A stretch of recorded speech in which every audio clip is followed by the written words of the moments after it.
The World Championship is settled and Nigel Mansell is the man. But there's still a record for him to beat. His own and Ayrton Senna's 8 wins in one season. And Nigel Mansell can do it here at Spa-Francorchamps, the world's finest Grand Prix circuit, which winds its way through glorious Ardennes countryside on public roads specially closed for the occasion. But to do so, he's got to beat Ayrton Senna, 5 times a winner in Belgium, including each of the last 4 years. But with the championship pressure off and drivers out to impress with next year's contracts in mind, this could be the most exciting Grand Prix of the year so far. And there's a lot of action off the track too. Speculation about who'll be driving for McLaren boss Ron Dennis next year, and who'll be in the cockpits of Frank Williams' 2 cars, the most sought-after drives of all. Seemingly, 3 times world champion Ayrton Senna will not be in a Williams, in which case he says he could well take a year off racing. Just to go round and round and round with no real possibility to compete, it does not go with me. It's fine if you are not for some time competitive, but you work on it and you have the possibility to fight back and improve and develop a car, engine, so on. It's fine because it's part of it. But when you don't have even that possibility, then it's pointless. Nigel Mansell hasn't signed for Williams either, and if he doesn't, he could be out next season too. But Alain Prost seems to be making his comeback with Williams, provided Senna isn't in the team. So, Prost in, but Riccardo Patrese out to join Benetton, the rumours say so, in place of Michael Schumacher, who would join McLaren. So, the top drivers have got more on their minds than racing. There's so many factors to take into consideration, political, financial, whatever. So, you know, I may well find myself out of Benetton, unemployed, looking for another drive somewhere. You know, you've even got Nigel sitting there without a driver at the moment, and ironically, the 2 out of the 3 guys on the rostrum at the British Grand Prix this year may well not have the drive they want next year. But amidst a sea of rumours, some things are certain. The popular Austrian Gerhard Berger held a press conference here to discuss his departure from McLaren and his return to Ferrari, for whom he's already won 4 Grand Prix. The equally popular Johnny Herbert has re-signed for Lotus after some fine drives this year, but the highly accomplished Williams test driver and Brabham team member Damon Hill is still looking for a 1993 seat, especially as Brabham have no cars here due to financial problems. Well, short of grabbing hold of people by the lapels and sort of shaking them about the place and screaming and saying, look, I'm very good and it's really worthwhile taking note of me, you just have to keep your ear to the ground and look for opportunities, which is what I'm doing, which is why I'm here at Spa. Driving rain on Saturday prevented anyone from challenging Nigel Mansell for his 27th pole position, and it caused a massive accident on a streaming wet track when Gerhard Berger aquaplaned off approaching Eau Rouge at some 150 miles an hour in his McLaren. Amazingly and happily, he was unscathed. With Nigel Mansell world champion with 5 races still to go, the battle now is for second place between Patrese, Senna and Schumacher. But Nigel's success has certainly enthused his Grand Prix fellow Britons. Well, I think it's a stigma I'm just pleased to be out of. You know, we haven't had a world champion since James Hunt, and you hear it every day, all day. And, you know, it's something that one of us British drivers, okay, I was world sports car champion and Derek Bell's been that way. But, you know, we needed a Formula One world champion just to get that out of it. You know, we were too good at finishing second. He's done all us proud. I think the way he's won it this year, and especially for me, it gives me big hope and a lot of inside confidence that I'm going to try very, very hard to be the next one. So it's a very good thing that we have a new British world champion. Well, it's fantastic that Nigel's finally sewn it up, and he's been so close for so long. But what it really means is that the spotlight is on the rest of the British drivers now, and it's really highlighted the fact that there's a lot of talent in Britain and in British drivers, and hopefully we can get some British backing to get those drivers up the front of the grid. Belgian Grand Prix, and our team there is Jonathan Palmer, James Hunt and Murray Walker. Welcome to the finest Grand Prix circuit in the world. 4.321 glorious miles of it. It's the Spa-Francorchamps circuit. It winds through the hilly Ardennes countryside here in Belgium. That's the good news. Now, the bad news is that I fear it is going to rain. It's totally unpredictable here, the weather. 1 minute it can be bright sunshine. Incidentally, you're looking at Gianni Morbidelli's Minardi car, which has failed on the approach to the grid, and I imagine that Gianni is even now running frantically back to the pit lane to get in the spare car, because his teammate Christian Fittipaldi has failed to qualify. But I was saying, this is quite a magnificent circuit. It is an enormously testing one. Ayrton Senna has won here, won in Belgium 5 times, including the last 4 years here in the Belgian Grand Prix. Now, is Nigel Mansell going to make here in Belgium his 9th Grand Prix win this year? By doing so, he would create an all-time record. He's already run 8 in one season, as of course has Ayrton Senna in the past. Now, in the warm-up this morning, and you're looking at a newcomer, that was Naspetti, the Italian driver who's driving in the second march. There is Bertrand Gachot, who last year drove for the Jordan team, and this year is in the Larousse with the Lamborghini engine. Now, in the warm-up this morning, Nigel Mansell was fastest by 1.1 seconds in the dry. Second fastest, and this is highly significant, was Michael Schumacher, the German, who made his debut into Grand Prix racing here in Belgium last year. He was a sensational 7th on the grid, but was unused to Formula One starting procedures on full tanks and burnt his clutch out and disappeared at the first corner. But since then, of course, he has made a very considerable name for himself. He's currently in 4th position in the World Championship. 2nd, as I said this morning, in warm-up. But even more interesting, and that's Karl Wendlinger, the Austrian driver, talking to Gustav Brunner, who is the team's chief engineer and designer, who is leaving the team this year. Stefano Modena, the Italian in the Jordan Yamaha, as you can see. And there are enormous number of rumours here. Let's get some of them out of the way very quickly. It would appear that Ayrton Senna is almost certain to be taking a sabbatical from Grand Prix racing next year on account of the fact that Prost's exclusion clause in his contract with Williams has ruled Ayrton Senna out, and Prost himself is now certainly driving for Williams. We don't know what's going to be happening to Nigel Mansell. He still hasn't signed a contract for 1993. There's a very strong rumour here that Michael Schumacher will be driving for McLaren next year, would you believe? And I do emphasise that all these statements I'm making now are rumoured statements. Riccardo Patrese would seem to be going from the Williams team to Benetton. Gerhard Berger is certainly going to Ferrari. Johnny Herbert has re-signed for Lotus, and there are big question marks over the Grand Prix futures of Martin Brundle, who's currently with Benetton, Damon Hill, who's with the Brabham team this year, and the Williams tester. Whilst Damon is here, the Brabham cars are not, because they have a major financial problem. And Mark Blundell, who everybody in Britain, I'm sure, is hoping to see in Grand Prix racing this year, and is the McLaren Formula One tester this year, we hope will be in Grand Prix racing in 1993. Now, as ever, here at Spa, that's Ivan Capelli, the Ferrari driver, who will not be driving for Ferrari next year, as Gerhard Berger and Jean Alesi will be. The big question here, as ever in any Grand Prix, is tyres.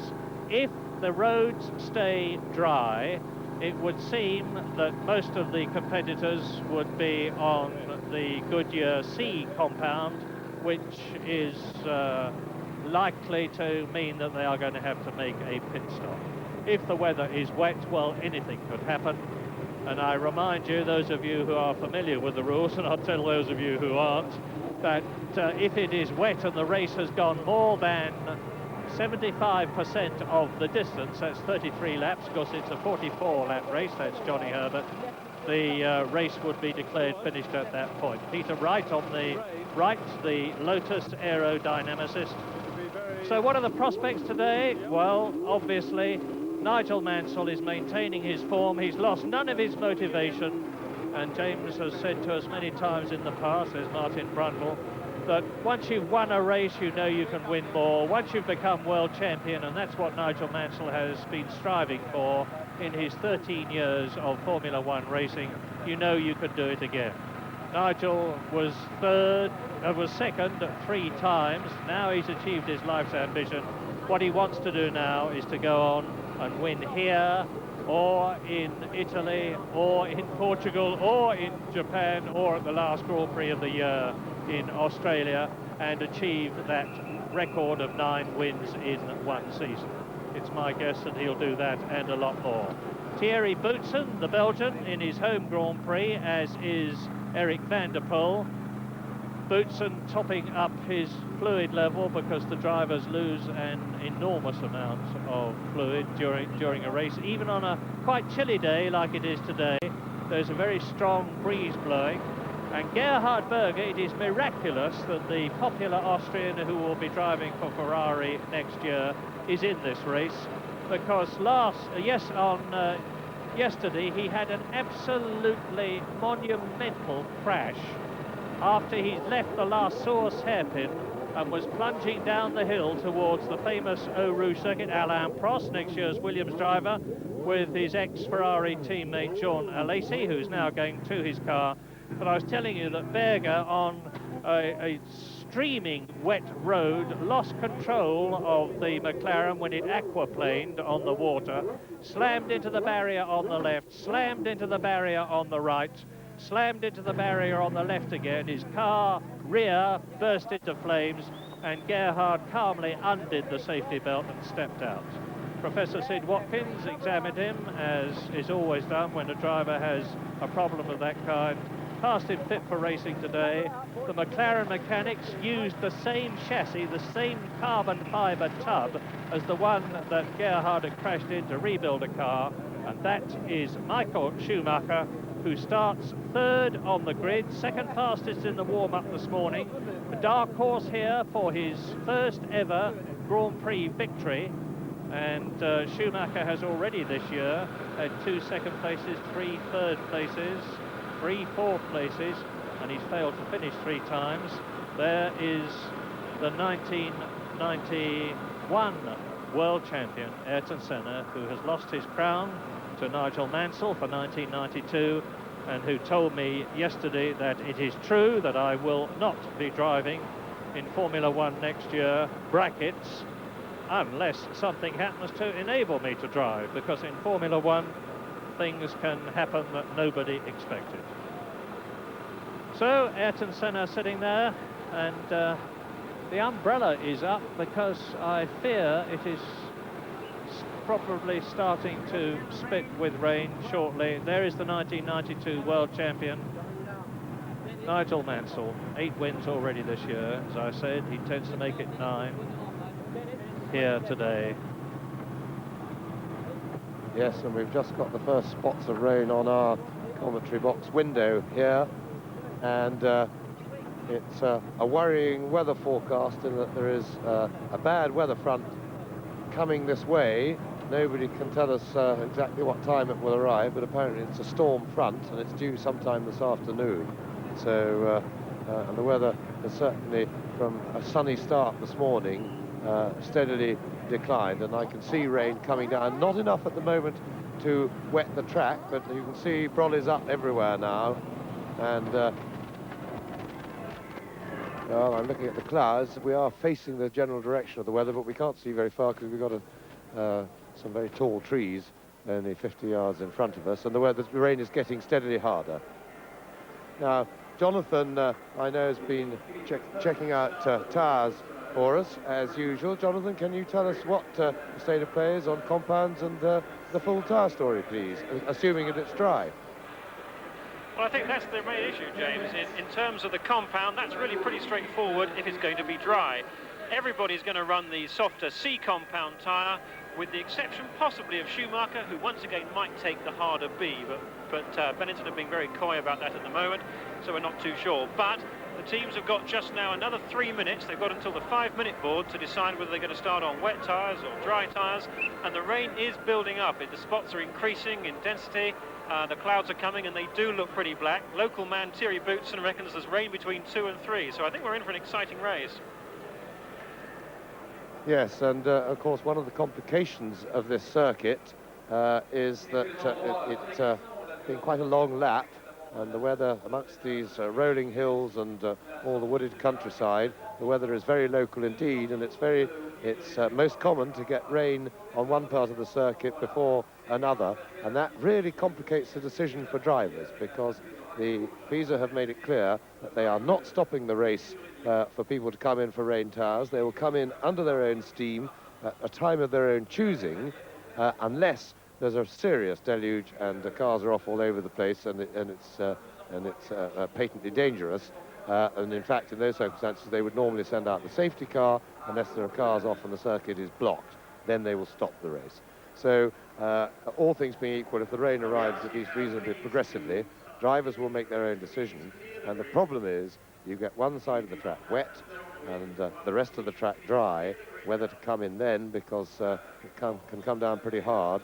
And remember, these treaded tyres, the untreaded slick tyres, although they work on a damp track quite well, surprisingly well, as soon as there is actual lying water on the track, they just don't touch. And there we are, fans for Prost here, and fans of the Swiss TV commentator. Well, there we are, so there's hope for us yet, Murray.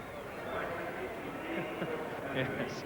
Now, there is a danger point on this course, and it is called La Source, and it is just a few yards in front of the assembled drivers on the grid now. La Source is a very tight first gear hairpin that the drivers take at 60 miles an hour, and when the lights turn from red to green and the 750 horsepower plus behind each driver, irrespective of whether they have V12, V10 or V8 engines, fed through to those tyres, propel 26 cars forward at enormous velocity, because the acceleration time to 100 miles an hour here is just a very few seconds.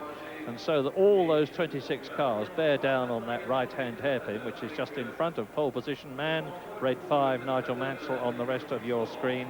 And there is very often, all too often, I am sad to say, a collision or series of collisions at the first corner. I pray it won't happen today, because I suspect and fear we're going to have problems enough with wet roads, whether the tyres should be slicks or dry. That is Emanuele Naspetti, incidentally, the Italian Formula 3000 driver, who is making his first appearance in Formula 1 here in Belgium, who qualified very well, 21st in the March Ilmore car, and who was also 21st in the warm-up this morning. Mansell. Nigel in an ebullient state of mind, because the 100-ton weight that he was complaining about, that was on his shoulders, was taken away from them in Hungary when he won the World Championship. So he's in terrific form, and he's demonstrated that by being fastest in 4 out of the 5 practice sessions here in Belgium. Yes, very much so. He made some comments in the newspapers during the week that he didn't know how well he'd go now that the weight was lifted. He was worried about his motivation, a worry that I didn't share at all, having been through that situation and knowing full well that when you put the championship under your belt, that ambition is achieved, there is a newfound confidence that comes to top off, which obviously already a very high level of confidence, but it just puts a little edge on the driving.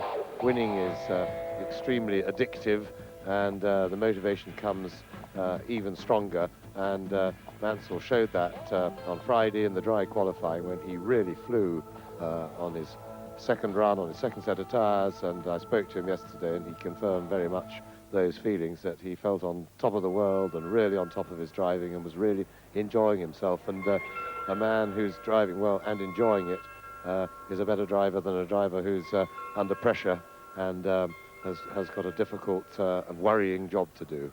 So Nigel Mansell on absolutely tip-top form and driving better than ever.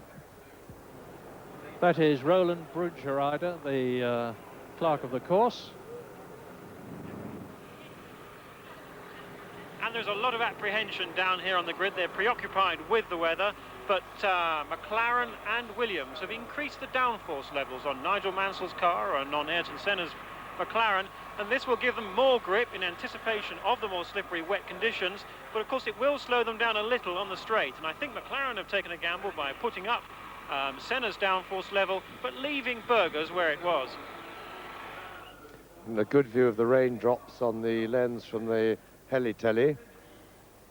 You can see the rain coming down, and in fact that looks to me as if where the heli-telly is the rain is rather harder than where it is here at the start-finish line, and the teams may not easily know that. It's still not raining enough to actually make the road surface wet, but I tell you something, it's raining enough to make all those drivers extremely apprehensive. There's nothing worse than not knowing exactly what's going on. Of course they get their exploratory lap, but they do that pretty slowly, so there's a fair interval between doing that and having their first racing lap, a good 2 or 3 minutes or more even from the early part of the lap, and that was up at the end of the straight, the furthest part of the circuit where the heli-telly was just then. You have seen and are seeing an aerial view of this quite magnificent, absolutely unique circuit, which, as I've said before, is entirely on public roads.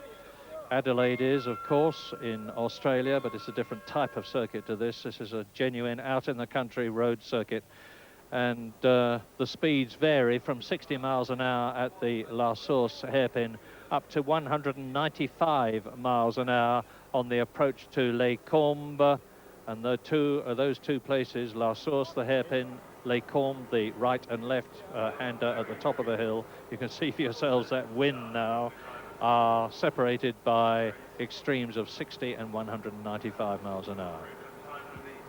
Yes, and incidentally, that wind, which had abated a bit, was pretty strong this morning in the warm-up and was definitely throwing the cars about and was playing a part. Senna said that one was having to take it into account when driving and treat things with caution in the quicker corners, and you couldn't go in, or you'd be unwise in a race situation for all those laps to go in with a total commitment every time, having to leave a little margin for the wind, because this wind is gusting. Before the Belgian Grand Prix begins, let me give you a wonderful piece of motor racing news. You're looking at Formula One world champion of 1992, Nigel Mansell. You can't see him, but Derek Warwick is the world sports car champion of 1992 because he won the sports car race in Japan in his Peugeot. So Britain now has two very well-deserved racing car champions of the world. Now, while you're looking at Mansell's car, here's an interesting bit of information. Both Mansell and Senna's starts, and on the front row of the grid, will be controlled primarily not by the drivers, but by a traction control device, as it is called, which is an electronic piece of equipment which minimizes and hopefully reduces to nothing wheel spin. And that's going to be absolutely critical here on this slightly damp road. 800 horsepower from the Renault V10 and the same from the Honda V12 in respectively the Williams and McLaren cars. That they will both floor the accelerator, and a computer will decide how many of those horsepower will get through to the back wheels. And Mansell said to me yesterday, who gets away best will be conditioned by how well the boffins have done the software in my car and Senna's. And Mansell, as you can see on the staggered front row of the grid, has got at least a car's advantage in terms of starting position over Senna, and should therefore get into the first right-hander first.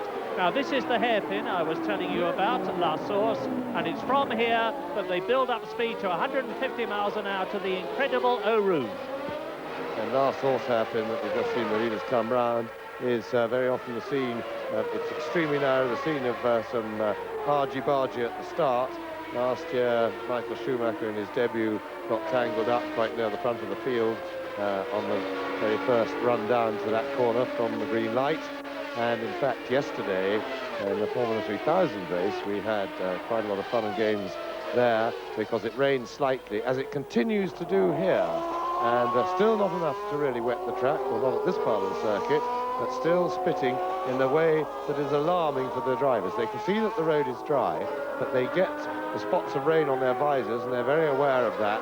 And you never quite know how slippery it's going to be, and it's difficult to commit the car into corners really at the limit when you don't know whether you're going to be on a damp patch or not. But La Source hairpin got very slippery yesterday, and it caught several of the Formula 3000 groups out. There were no real wrecks, but lots of fun as they all slithered about in big groups, and it was very entertaining. But we hope not to lose too much of the field early in this race here, as they now out on the faster part of the circuit, this magnificent circuit through rolling, undulating countryside, through the chicane at the back of the circuit.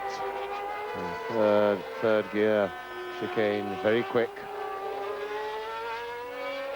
And accelerating away. Nigel Mansell leading the field round.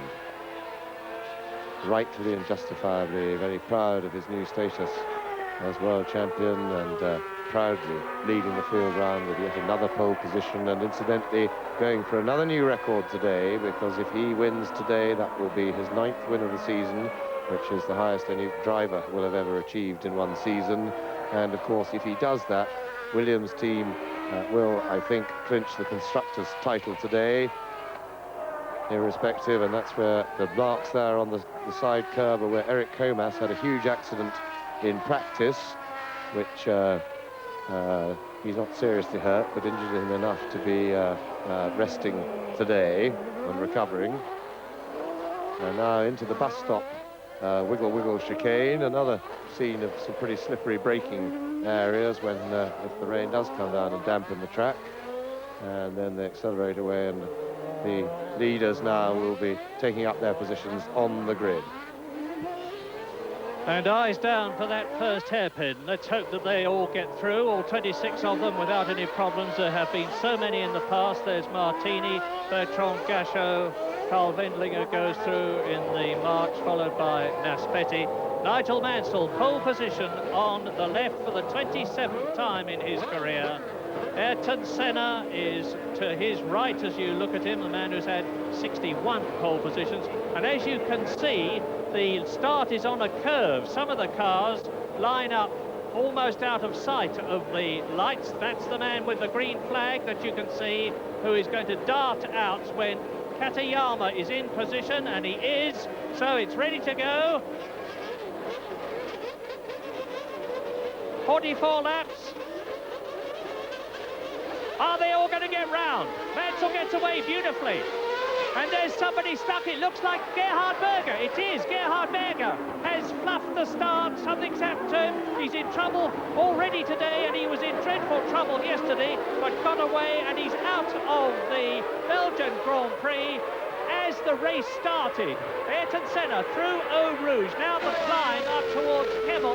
This is the 195-mile-an-hour stretch, and Senna is in the lead ahead of the two Williams, and that is one of the Benettons. It's Mika Häkkinen. Mika Häkkinen streaming up. Ayrton Senna leads. Nigel Mansell second. Patrese is third. Alesi is fourth. Mika Häkkinen in the Lotus is a magnificent fifth, and Senna will mean to stay ahead here. Yes, and passing, despite the quick circuit, is not easy here. Got the run up to Les Combes after Eau Rouge is where to do it, but Mansell already pressing. Tremendous starts by Ayrton Senna and Jean Alesi off the grid there. And tremendous sight of Formula 1 cars getting a bit of a tow coming up to Les Combes as they wrestle with Berger's car. Now he took the steering wheel off, and that isn't allowed under current regulations, because the marshals can push the car but they can't steer it, and they don't know how to put it back on. And Berger's a little bit naughty. He probably forgot, because he was clearly and visibly upset at not getting away from the grid. And Paul Berger has not had a great weekend, but he looks forward to Ferrari. Senna lead. Mansell pressing very hard indeed. Riccardo Patrese up from 4th on the grid now. Mansell looking for a way past the McLaren, and it looks to me as he disappears behind the trees as though he was going to get through, but he didn't. And it's coming up now towards Blanchimont. That's it. That's where Comas went off, and they come up to the bus stop. Very tricky left hand here, then right, tiny little short straight, right and left again. Patrese, the first three are building up, and it's Schumacher in 4th position in the Benetton, and that is Berger's car stuck by the grid. I'm surprised they haven't got it out. So Senna, and you can see Michael Schumacher, the first 4 are together now on lap 2 out of 44. McLaren leads, then the 2 Williams, then the Benetton, and John Lacey is in 5th place ahead of Mika Häkkinen. Now, this is where Mansell, through Eau Rouge, has to the easiest, certainly the best passing pace, and he's well back on Ayrton Senna, who got out of La Source rather well. He looked to be a little bit slow on the apex to me, a bit messy, but he got the power down well, and he's got far too big a lead, because this is the natural passing point on the circuit, on the main straight. Mansell in the toe had pulled back some of that disadvantage by the time he got to the end of the straight. Now into the twisty section of the circuit, really from here on in, and that's Pierluigi Martini's Dallara being pushed away, obviously out of the race. Couldn't see why.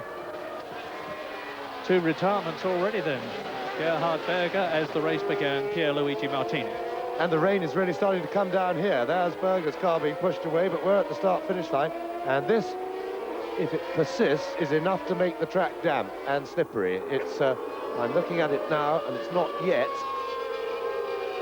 but it's starting to mark up. And as Mansell looks for a way past Ayrton Senna, and fails to get through.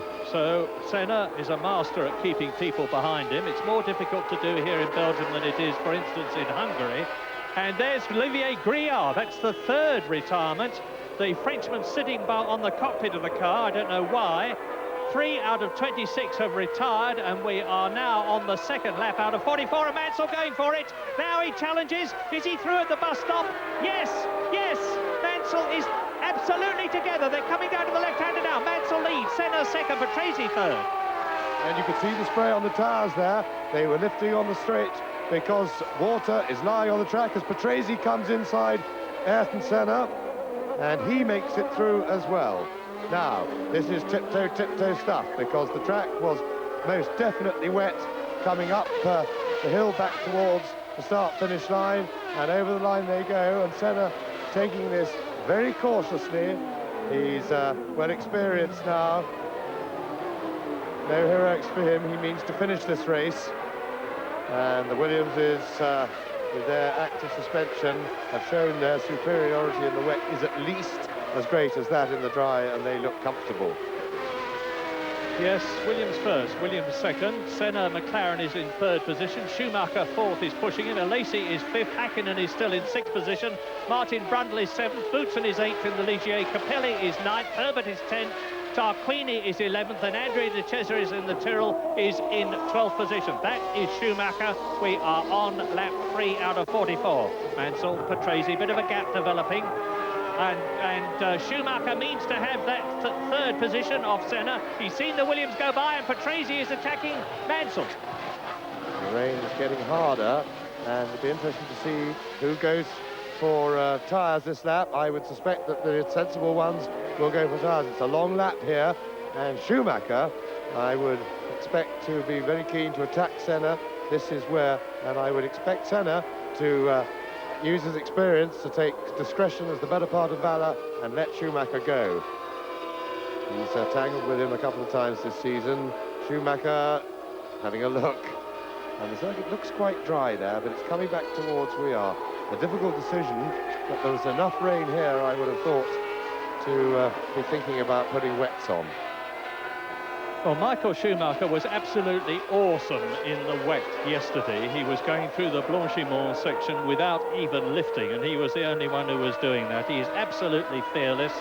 He's young, he's still got to win his first Grand Prix. Everybody in front of him has already won a lot, of course.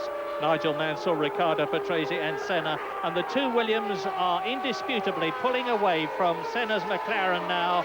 And Schumacher is indisputably pushing Ayrton Senna for third position. Alesi in the Ferrari with traction control, new transverse gearbox and aerodynamics. It's a much better car, and Brundle has overtaken. Martin Brundle has come in, and there is Nigel Mansell, the first major tyre stop, and with him is Jean Alesi.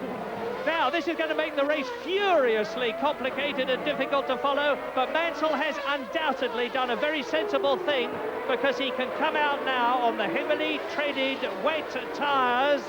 And there is Alesi, who's had a better pit stop than Mansell joining the race. Riccardo Patrese now leads Ayrton Senna. We are on lap 4, 1/11th distance. Riccardo Patrese leading as he did in Hungary. Senna up to second place.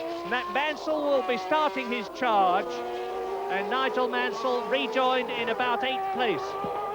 Well, looking at the weather here, wet tyre are the right choice, but we can't see what the weather's doing around the back of the circuit. The drivers are the people best equipped. They're the only people who go over there and then come back over here and get a good view of the conditions all the way round. And if this rain persists, I would suspect that the sooner people stop, the better off they'll be. So Patrese leads, Ayrton Senna second. Now it looks quite dry here. And the two Benettons, Martin Brundle, you saw going into the bus stop, came up alongside Mika Hakkinen and outbraked him very well indeed. He was pulled away a little bit. But this race now is going to be, for the time being anyway, more about tactics than speed. And it'll be very interesting to see what becomes of the early tyre stoppers. The risk they take is, of course, that if this rain blows over, and blows over soon, then they will have stopped for nothing, and they'll have to stop again. And but look at that weather in the background. It looks pretty damp and pretty closed to me. You see that Riccardo Patrese is still on slick tyres with a disconsolate Gerhard Berger, having driven his last Belgian Grand Prix for McLaren. It didn't last very long. Watching the monitor, Ayrton Senna second, behind him the two Benettons. That's Schumacher third, Martin Brundle, a magnificent race driver, and into the pits now to change tyres comes Schumacher. Up to third place, that is Michael Schumacher on the in the Benetton Ford. Martin Brundle goes up into third place, and Hakkinen is now fourth. Capelli is up into fifth place. Sixth position is Johnny Herbert. Out of the pit, 7.15 seconds, a good time goes Schumacher. Schumacher quite slow off the jack then, slow to get the car moving. Nigel Mansell has rejoined. He's currently in 14th place. And the worry for the people on wets is, while it's dry round the back side of the circuit, you see there's very, very little spray coming off the tyres there, then the people with wets on will also damage their wets. The wets do not like running on a dry track and have a very short life indeed. They overheat. The rubber is too soft for dry conditions, and they're back on water, which won't please Patrese, but will please the wet shod teams. And you can see the tyres shining, which is the sign that it's on the wet spray coming off the tyres. And the rain is spreading now across the whole circuit. Well, this is Riccardo Patrese's 236th Grand Prix. More experience and mileage than anybody else, and he's now over 3 seconds ahead of Ayrton Senna. That is how close Martin Brundle in third position is in the Benetton to Ayrton Senna's McLaren. And Martin Brundle is now jousting with his rival from Formula 3 days that Martin beat 9 times in one season. That's 3 times world champion Ayrton Senna I'm talking about.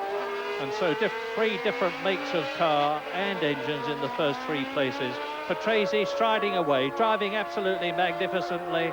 Ayrton Senna as they join the old part of the circuit from the new link, although this is all public road, coming up to the bus stop, down into third gear. approaching at about 120 miles an hour as they brake hard, and Martin Brundle tries to go through on the inside, has a look, doesn't do so, and Mika Häkkinen, you can see, is in 4th position now.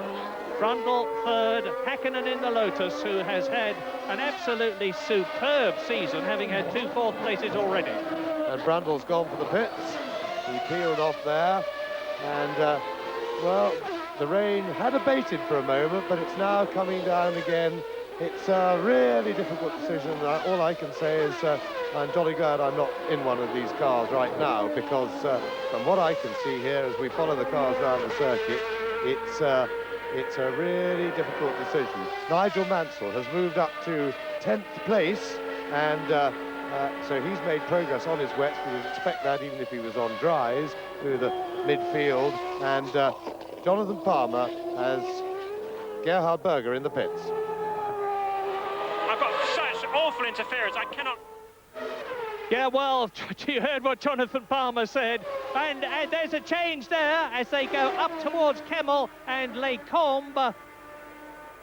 Into the right, into the left, and it looks to me as though André de Cesaris, yes, André de Cesaris has passed Johnny Herbert, and the rain is really driving down on that part of the course now. So André de Cesaris in the Tyrrell Ilmore, who nearly finished in 2nd place and might even have won last year in the Jordan to Ayrton Senna's McLaren. Senna had gearbox problems last year. De Cesaris throws a magnificent race, and now on lap 6, Riccardo Patrese leads Ayrton Senna by 5 seconds. And Nigel Mansell in that group we were just looking at has passed Schumacher. Schumacher has actually got in front of him after his pit stop, and he's got ahead of him, and he's on the wet tyres. This part of the circuit won't help him.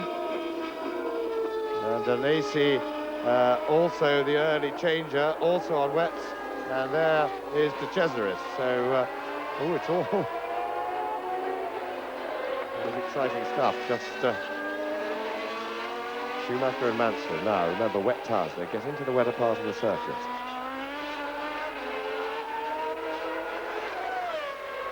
And Brundle behind them.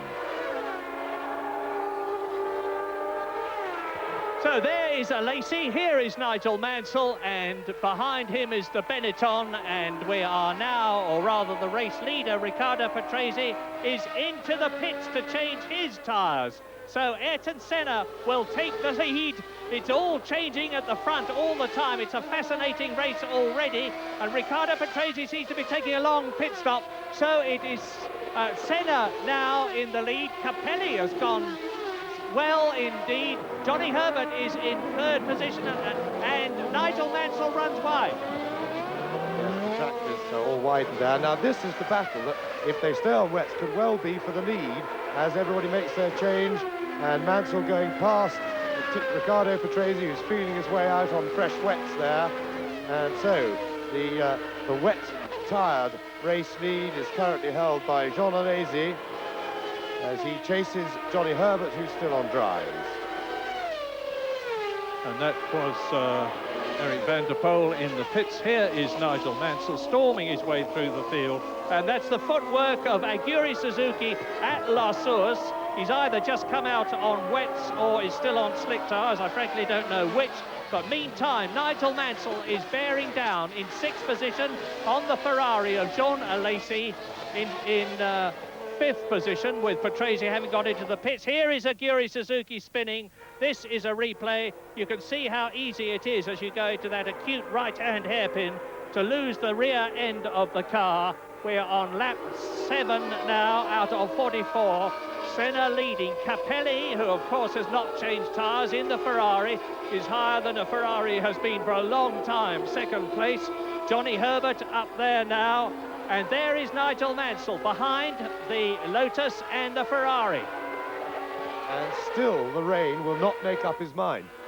It's mine. And now look, Johnny Herbert is on slicks, and he's not doing too badly on that part of the circuit. He's been that far ahead of the Alesi-Mansell battle for most of this lap. They're getting to the wettest part of the circuit, which is coming towards where we are, but the rain has eased slightly since a lap ago, and is now at its easiest since the beginning of the race. So it could be that the wet-shod people are going to have to go back again. And I wonder if Whoops, and a lazy, woof.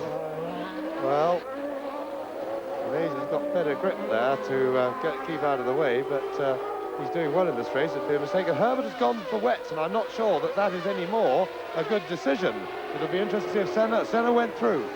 Alesi and Mansell make contact at La Source as Mansell challenges, and Alesi spins off, and Mansell is now up into second place. So Ayrton Senna is leading by about 11 seconds, and he hasn't changed tyres, and Patrese has got in front of Nigel Mansell between La Source and a furious, I'm sure, Jean Alesi retires from the Belgian Grand Prix in his Ferrari, and Nigel Mansell is second to Riccardo Patrese, but ahead of both of them is Ayrton Senna. Here is the battle up to Les Combes.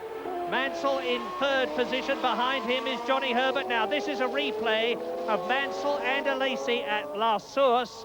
And you see Alesi loses the rear end of the Ferrari under braking. It slides to the left, hits Nigel Mansell's right front tyre.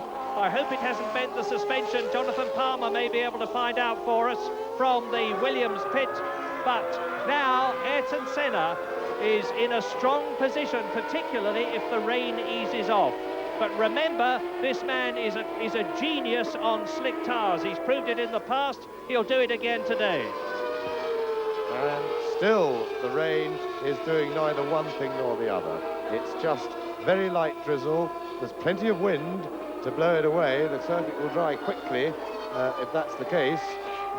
And if it does hold off.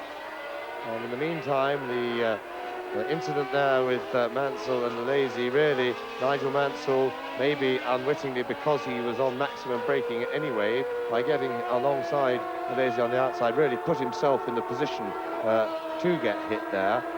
But he has survived that.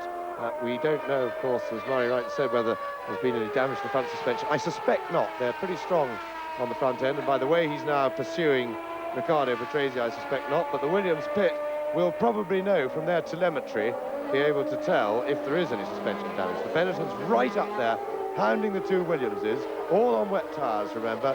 But Ayrton Senna already through, and his lead is 10 seconds over Riccardo Patrese, so he's holding his lead. He only lost a second on that last lap, which suggests that Ayrton Senna is now doing what he has to do to stay out. Ahead of this terrific battle, Patrese second, Mansell third, Schumacher fourth. In fifth position, it's Martin Brundle. Sixth is Mika Hakkinen. Seventh is Capelli. Eighth is Boutsen. And ninth is Alboreto. Within 10th position, JJ Leto. Now, up to Les Combes. Senna has already gone through. Here is the battle between the two Williams. Patrese, chased by Mansell, chased by Schumacher, chased by Brundle. Tremendously close for second, third, fourth, fifth. And the sixth position man, who is Mika Hakkinen, does not come into sight with those four battling there. Well, has Ayrton Senna made the right decision? We won't know until the afternoon wears on. The rain is still coming down all the time, of course. It is moistening the surface of the circuit and making it more and more difficult for the Brazilian world champion of 1991 in the lead, and less easy for Nigel Mansell, because having the wet tyres that he has got, and the same applies to Patrese and Brundle and Schumacher, is not as much of an advantage as it obviously would be if the circuit was soaking wet. Yes, because of course the wet tyres don't work very well on the dry bits of the circuit, and there are dry sections of the circuit. Now, Senna had a 10.1 second lead the last time they went past us and past the start-finish line, and Senna is approaching that now, not far away, and we shall see what the situation is then. But the position is that Senna may just, the rain is now a bit harder again, but it's still, and Mansell goes past Riccardo Patrese into the bus stop as Ayrton Senna goes over the line, and we'll see just what the weather is doing relative to their various conditions. And the lead is 8 seconds, so they are catching Ayrton Senna. That was almost exactly 2 seconds, just over 8.1. Nigel Mansell is now behind Senna, and for the moment Senna will still be watching the weather. He's now rather committed, because if he makes his tyre stop, he'll be quite a long way behind the two Williamses. Mansell, of course, now leading, and Schumacher still very much in touch and in contention. A tremendous performance from Schumacher and Martin Brundle, and for these two Benetton drivers to be holding the two Williamses is indeed a tremendous effort. Yes, but as ever, I'm overwhelmed with admiration for Ayrton Senna, who's driving superbly on very, very smooth tyres in very, very tricky conditions. As the four wet-tyred drivers behind him, Mansell, Patrese, Schumacher and Brundle. Martin Brundle keeping up with his German teammate with seemingly no problem at all. And that's one of the marches sliding wide. I can't see whether it's Naspetti or Wendlinger, or for that matter... And Jonathan Palmer will tell us, but I'm pretty sure that Mika Hakkinen is still on dry tyres, and he's right in touch on slicks, because he's just 3 seconds behind Martin Brundle. So this race is very much all to play for.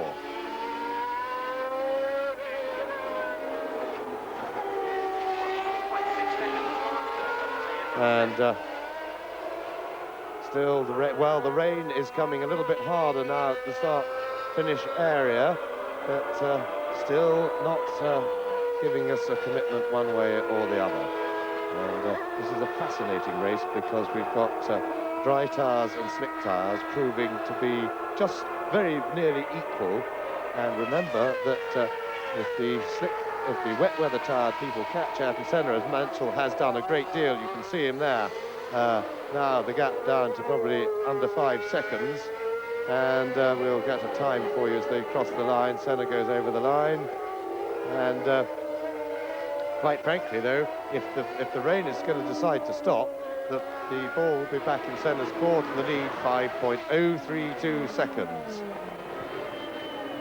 There's the man who's being caught at the present moment, race leader Ayrton Senna. There's the confirmation he's being caught at the rate of 3 seconds a lap by 1992 world champion Nigel Mansell. As James says, a fascinating contest between the two best drivers and the two best cars in Formula One at the present moment, and Mansell is visibly gaining on Senna as they go into Les Combes. Jonathan Palmer. Well, the rain seems to have settled down to a sort of a heavy drizzle here, but things seem fairly relaxed in the Williams pit, and I think the combination of that and Nigel's lap times indicate that he hasn't got a problem. Now, at Lotus pit, though, both Lotuses are indeed on wet tyres, so we've got no difference in tyre between Hakkinen and Herbert.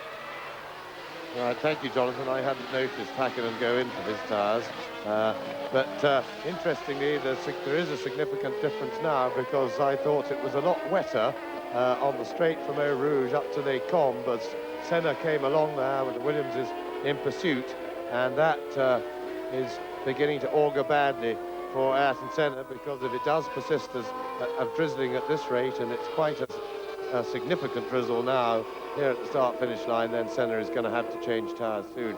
I think, though, having gone this far, he might as well stay out for a bit longer, unless it turns into a downpour, and hope that the wind will blow it away, because we still have a lot of wind. You can see Mansell is getting ready to make his challenge now. These are the 8 drivers who've changed to wet tyres. Mansell, Alesi, Schumacher, Brundle, Patrese, Martini, Herbert and Hakkinen.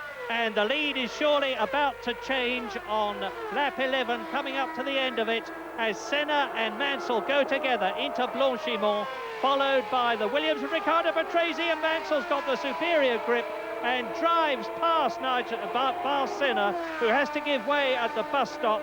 Nigel Mansell is back in the lead on lap 11 out of 44. Senna is now going to progressively drop back, no doubt about it, because Riccardo Patrese will soon get past on his wet tyres, so will Schumacher, so will Brundle, and it rather looks to me as though Ayrton Senna has made the wrong choice and runs very wide again and gives Patrese the opportunity to close on him as they go down to Eau Rouge. So coming up, it's Mansell, Senna, Patrese, Schumacher and Brundle. Yes, and Ayrton Senna is now on a wing and a faint prayer or a strong prayer, but a faint hope, I should say, because he's after winning Grand Prix, and if he now changes for wets, he's not going to win this race, or certainly not unless there's more drama later. And however, if he can stay out, and the wind, which actually has dropped a little bit now, if the wind does blow away this rain, as we see from the rear view camera, the picture of Patrese there pounding Senna and going past him, but Senna, and Patrese and Senna out on the wetter part, getting off the drier line. But Senna's only chance, his only realistic chance at the moment of winning this Grand Prix is to stay out and hope the rain stops. As Patrese challenges, and of course all the time Nigel Mansell is pulling away, because there's no doubt in my mind that Ayrton Senna, fast as he is driving, is holding up Patrese and Schumacher and Brundle, who are respectively in 3rd, 4th and 5th positions, but not for very... Yes! I was about to say not for very much longer, but again Ayrton Senna closes the door. You're with Riccardo Patrese now, looking at the 2nd place McLaren Honda of Ayrton Senna as they come round the right-hander, and up to 2nd place goes the 2nd Williams of Riccardo Patrese. Schumacher challenges Senna on the inside. Martin Brundle is holding a watching brief. They're approaching Blanchimont now. This is lap 12. And very soon it's going to be Williams 1st and 2nd, Benetton's 3rd and 4th, Senna's McLaren down to 5th place. He, I think, will have to come into tyres, and that will effectively be the end of his Belgian Grand Prix, as both the Benetton swarm all over the gearbox of the McLaren going into the bus stop, and closing up on them is Mika Häkkinen. Superb drive in the points in the Lotus. Well, the drizzle is not as much as it was a couple of minutes ago, and Senna's doing the right thing. He now must stay out, because he's not interested in 3rd, 4th or 5th places, or even 2nd place in this race. He's interested in winning this Grand Prix, and that alone, because he's not in the championship. He doesn't need points for any other reason. He's interested in wins, and to get that, he's got to stay out. Mansell leads by 4.8 seconds, and if it does dry out, he will take a lot longer than that to get in and change tyres and get moving again, and Senna, if the weather does change, would be in a very secure lead. And you're looking now at Schumacher's car from the rear-facing mirror of Ayrton Senna's McLaren. What a brilliant drive of Senna. I remind you that as Schumacher has another look and fails to get through, and he's got to worry about Martin Brundle behind him too, who is in 5th position, just as Martin Brundle has got to worry about Mika Häkkinen in the Lotus, who's holding a watching brief. But Ayrton Senna on slick tyres, with a film of moisture between the rubber train of his tyres and the tarmac of the track, and with 800 horsepower under his right foot, is balancing that McLaren on a knife edge of adhesion. And he's keeping back the wet shod Michael Schumacher. There's Schumacher again trying, only 23 years old. This is the only Grand Prix he's driven in twice, and this surely is it. Yes, past goes the Benetton, down to 4th position, down to 5th position goes Ayrton Senna, because Schumacher and Brundle both slide through. Now Häkkinen's having a go. Senna has lost all those places because Mika Häkkinen is now 5th and Ayrton Senna is 6th. Let's see if he's got the courage of his convictions to stay out, because the fact that they had to work so hard to pass him suggests to me that still the weather isn't conclusively for wet tyres, bearing in mind the fact that it can dry out very quickly here if the rain holds off. The clouds make it look quite well set, and the wind has indeed dropped, and Senna comes into the bus stop. He's still in touch. Mansell has just gone through, 3 seconds ahead of Patrese. Now let's see if Senna stays out. Senna does. He's doing the right thing.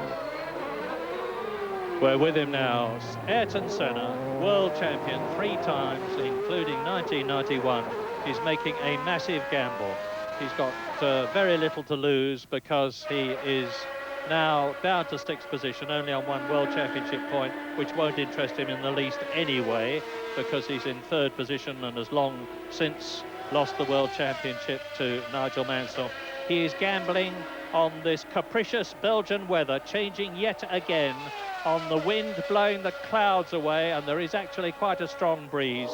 The wind then helping to dry out the track, and for him to be able to make places up as the wet-shod, heavily treaded tired cars in front of him have their tyres heat up, start to chunk, and have to come in and change to dries. That's what Senna's hoping will happen, but you can see how slippery it is, because Michael Schumacher in the Benetton was losing traction even on wet tyres. We're on lap 14 out of 44.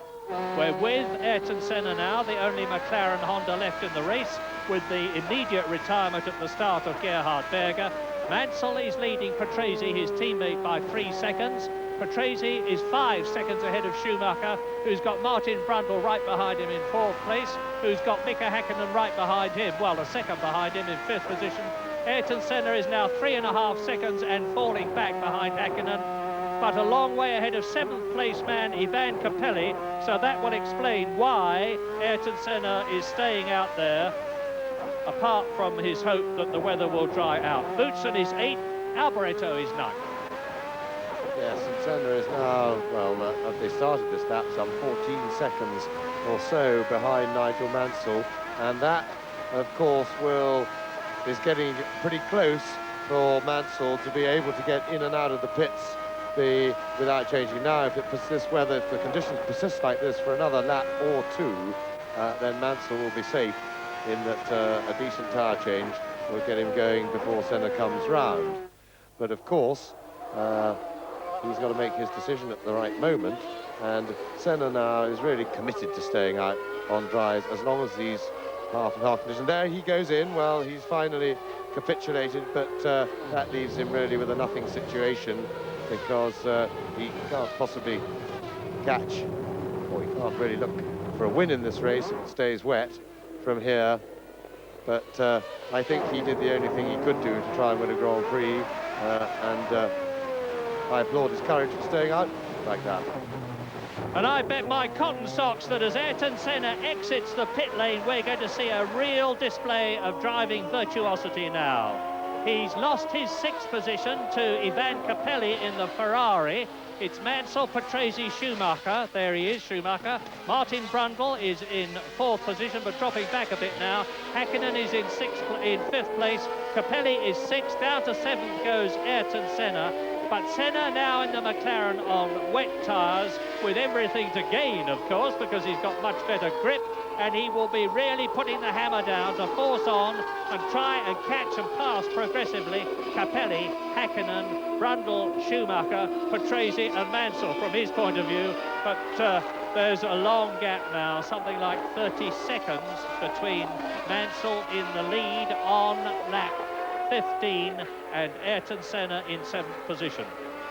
So you look down now, this is the approach to Le Pouhon, 5th gear, 135 miles an hour, sweeping left bend. Then they drop down to Les Fagnes, the left and the right-hander. You can see those pine trees there, which hold the moisture, of course, as we ride with Riccardo Patrese chasing Mansell into the bus stop. There's a good view of the rain drops on the lens of his onboard camera there. The interference in the trees there. And Patrese still holding Mansell very well indeed. I'm sure Nigel Mansell is taking it easy. In fact, Riccardo Patrese has closed up on that lap, got a little bit closer, and he's clearly looking for his first win of the season. He has all to play for. He's a man looking for a new job at the moment. He's interested in trying to get the drive at McLaren. Very interested. If there's one available there, well, certainly there are going to be drives available at McLaren. He's also believed to be talking to the Benetton team. And Ayrton Senna has still not gone through. And Senna goes through there in 13th place, way off the pace, and news from Jonathan Palmer. Yes, of course, Gerhard Berger, who started from the 3rd row of the grid, or indeed tried to start from the 3rd row of the grid. I've just spoken to Steve Hallam, his engineer, and as far as he knows, the problem is lack of drive. Whether that's clutch or gearbox, he really can't say at this stage, but that's the problem there. But the other news here is that it could just be that Senna was just a lap or two too early in making that pit stop, because from where I'm standing, the clouds seem to have lifted, the rain has largely dried out now, it's just some fine drizzle, so it could be that any more of this for a while and they'll be back on slicks. Yes, well, we made the observation that he was committed and that there was no point in coming in, he could stay out, and he will really kick himself if the rain now abates. At the moment, it's still enough, and wet weather tyres are certainly the order of the day. He may have based his decision, Jonathan, on the fact that Mansell had reached just about exactly the point in terms of lead over him, where if Mansell then, if it started to dry, Mansell made his decision at the right moment, still with that sort of a lead, he would get out just in front on dry, so he'd maybe given up hope to win. I think that that was a mistake, probably. He should have waited until Mansell was something like pit stop for tyre change plus 10 seconds ahead, hoping that Mansell might dither, or the team might dither in the decision over the weather and not want to make the stop too early in case he went the other way. This is a real gambling race, and I think Senna played an excellent gamble, but I think he chickened out too soon because he can't win from here anyway. Mansell now increasing his lead. He's on lap 17 out of 44. That is him going through Eau Rouge. They do that at about 160 miles an hour, even on wet weather tyres, with the speed building. He's now 3.8 seconds ahead of Riccardo Patrese, who's got Schumacher 2 seconds behind him. Then it's Martin Brundle in 4th position. Häkkinen is 5th. Capelli is still in 6th position. And you saw a replay a little while ago of Ayrton Senna and Andrea de Cesaris nearly banging wheels as they went into La Source, that tight right-handed hairpin at the beginning of the lap, and that put Ayrton Senna into 13th place. Well, he's back ahead of Andrea de Cesaris now. He's in 12th position. This is lap 17. And Mansell's got to keep it running as ever. There's still a long way to go. There's some 29 laps to go in this 44-lap race. And Nigel Mansell basically has got to keep it going, because that is what stays between him keeping it going and his 9th win in one season, to create yet another record in this quite magnificent season that the Englishman is having, and which has given him the World Championship. He's all out on his own now. Renault V10 engine behind him, and I don't think in Hungary we gave all the credit to Renault that they richly deserve. We naturally thought that's Naspetti driving for the first time in March. Naspetti is Italian. He absolutely loathes the wet. He nevertheless drove heroically in the wet yesterday in the March, his first experience of wet weather roads in a Formula One car, and he was about 21st fastest, which is nothing to be ashamed of, and he's keeping going here today. He's in 20th position. And on lap 17, as Mansell comes through to complete the lap, he's leading Riccardo Patrese by nearly 4 seconds now. Schumacher is 2 seconds behind the Italian in the Williams. In 4th position, it is Martin Brundle. Behind him, there is a gap, because the first 4 cars are now basically out on their own. The 5th car goes through as I talk to you. Mika Häkkinen is dropping back. He is in 5th position. And then there's another quite long gap, because things are getting really spread out now. Mansell, Patrese, Schumacher, Brundle and Häkkinen. And then up to Les Combes goes the Williams. You look back and you can see coming towards us Patrese in 2nd place in the Williams. And he is definitely, he's not being caught by Michael Schumacher. He has been caught by Michael Schumacher in the Benetton. The German is charging again. I remind you that this is the only Grand Prix, the Belgian, that he has driven in twice in his career, because it was here at Spa last year that he made his Grand Prix debut in the Jordan. Yes, and Ayrton Senna now some 55 seconds behind Mansell in the lead. Mansell has a 6-second gap over Riccardo Patrese, and has started to turn the heat on, and there is Schumacher chasing Patrese, and that's where the real battle lies. The two Benettons, Martin Brundle, yet again having another very good race after being fairly comprehensively out-qualified by Schumacher, but this is becoming very much a usual state of affairs. The problem would be is if there was, if the field was tight there and he was several rows behind on the grid, because it was 1.5 seconds or so behind, but at least he was near on the grid. That's Eric van der Poel in the Fon Metal and Maurizio Gugelmin in the Jordan. Very close together, but managing to keep apart. No easy thing to do, because it's very, very greasy out there without a doubt at the present moment. And things have settled down temporarily. We're on lap 18 out of 44, no change in the top 6.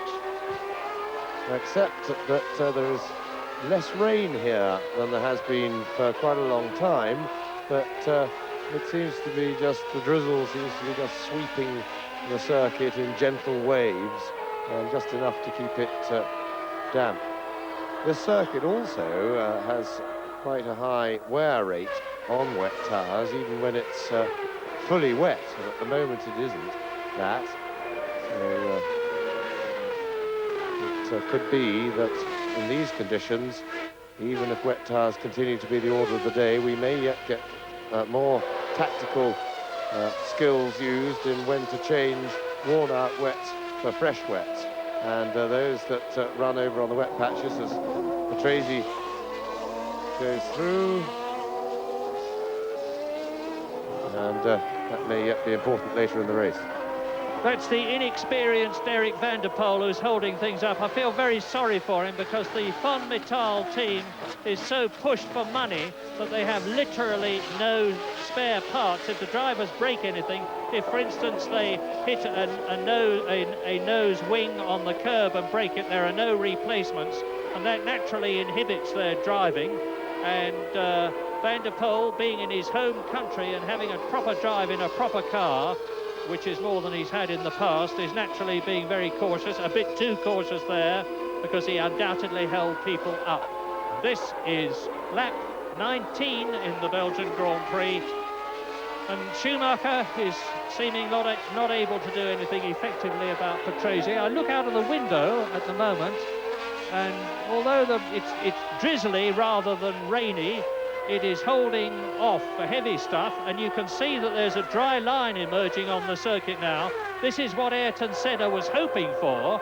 He's in 12th position now, but he's got the same problem that everybody else has got, in that he now is on wet weather tyres. And you can see that dry line as they come up to the bus stop. They being Patrese in second place in the Williams. Behind him, Schumacher, third. Behind him, Brundle, fourth. You just saw Hakkinen turn into the bus stop. He's still holding that 5th position in the Lotus P4. That is Martin Brundle's pit sign going out to him. Schumacher closes right up on Patrese. Now, this is out of La Source, and sadly, the television picture flattens this magnificent circuit out. They plunge downhill here, through the Eau Rouge, the left and right, one of the most daunting corner complexes in Grand Prix racing, up to the Radillon, which is the left-hander after it, which is even more demanding. Mansell comes up to Les Combes. He is the leader. Now you see the visual gap between him and Patrese, second. Schumacher, third. Michael Schumacher, 23 years old.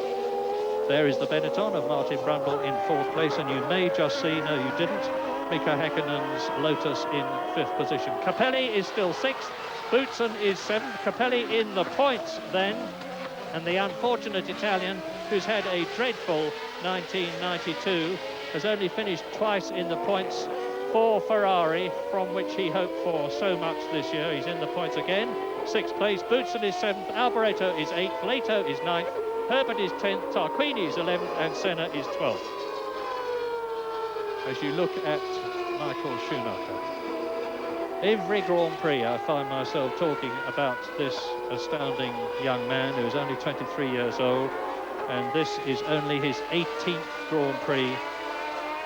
His 18th because of the change of date of the Spanish Grand Prix, because normally it would have only been his 17th. This is his 2nd Belgian Grand Prix, and yet he is 4th in the World Championship, having been 3rd until his retirement in Hungary denied him any points. But he's had 2 second places in this, his first full season of Grand Prix racing, He's got an astoundingly mature head on his young shoulders. He doesn't stick his neck out, but he drives with enormous flair and aggression.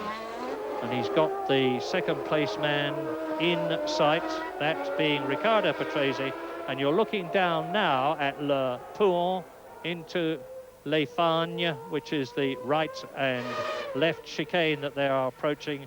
Then out of that, down to the right-hander at Rome and Stavelot, where they rejoin the main road down to Stavelot. And here come the two Benettons, still, of course, in third and fourth positions. Yes, and Nigel Mansell has eased slowly away, now leads Riccardo Patrese by 8 seconds. Patrese, as we see, under pressure from Michael Schumacher, and that group of 3 cars with Brundle in attendance, let's say 8 seconds behind Mansell. Then there's a bit of a gap, 11, well, nearly 12 seconds to Mika Hakkinen, who's slowly dropping back to that group, and then an enormous gap from Hakkinen in 5th place to Capelli, who's in 6th in the Ferrari. And to the relief, I'm sure, of the drivers, because now they're all on wets. The rain is coming down a good bit harder, again, enough to keep the conditions appropriate for the tyres they got on. They don't have to worry for the moment about timing a pit stop. And that looks like the result of a spin for Michele Alboreto. There, that looks like La Source or some drama there. Maybe he's just parking, but he seems to be facing a funny direction. Well, it's a fascinating race for second, third and fourth as you watch Thierry Boutsen in the sole Ligier, or at least you did. Now, here is that battle for second, third and fourth. That's Schumacher. It's fascinating because Riccardo Patrese is still fighting a rearguard action. He hopes for a place in the Williams team next year, although it's strongly rumoured that he has already signed for Benetton. In which case he would be displacing Martin Brundle, who is 4th and is therefore fighting for a place too. And then there's the rumour that Michael Schumacher might even go to McLaren. So there's a lot of question marks hanging over those 3 men. Yes, the musical chairs has really hotted up. I don't think there's it would be necessary to replace Martin Brundle. For instance, Schumacher is talking to McLaren, although he's under contract to Benetton. Contracts are saleable items, particularly with the parlous financial state of most Formula One teams at the moment. Driver contracts could be being bandied about to try and shore up tricky financial positions, and there's every chance, for example, that Patrese could be there with a view to joining Martin Brundle if Schumacher goes, or with a view to be sold on later to somebody like McLaren if they were to want him, and they were able to hang on to,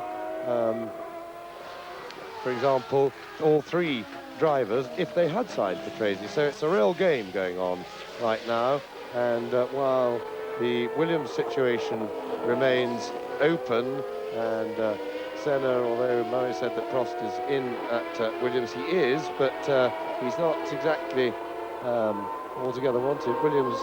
Senna has given up on the Williams position, but Frank Williams himself certainly hasn't, and he is continuing to see what he can do to get Senna in the team. So I believe to a lesser extent our Renault, despite the fact that Prost is French, they also are very, very keen to have Ayrton Senna in the team, preferably with Prost, but they'd like to have him in the team anyway, and so it's all to play for. In the meantime, Nigel Mansell, both Renault and Frank Williams are keen to have Nigel Mansell in the team, as Johnny Herbert gets inside the Dallara there, just lapping him, and this is the battle that now Thierry Boutsen has been dropping back on the leaders. He's now some 30 seconds, in fact, well, he's now got past, Capelli's got past him, and Boutsen was holding up a queue there of Capelli and Leto and Herbert, and the bit's happening now. The battle is all changing pace. You saw Johnny Herbert going up to 8th position, in fact, past JJ Leto, as the battle for second continues to rage and the rain continues to fall and the conditions continue to deteriorate as Michael Schumacher, 3rd place, closes right up under the rear wing of Riccardo Patrese's Williams Renault. We are now on lap 23. We are into, therefore, the second half of the race. And if the rain got a lot worse and conditions became indescribable, but the race had gone to 33 laps, which is three-quarter distance, it would be stopped. Mansell leading at Les Combes. Yes, and going back to that Williams driver situation, Mansell is certainly everybody is keen to have him in the team, but there are problems over conditions. And the one thing that is clear amidst a lot of confusion about what the driver position will be at Williams is that all three potential Williams drivers for next year are extremely angry, and angry at Williams and the Williams team at the way they're being treated and the way negotiations are going. And that, in a way, doesn't augur well for the future of next season. But on the other hand, Frank Williams himself is very relaxed, or certainly on the surface, he is very relaxed. He is, after all, holding all the cards.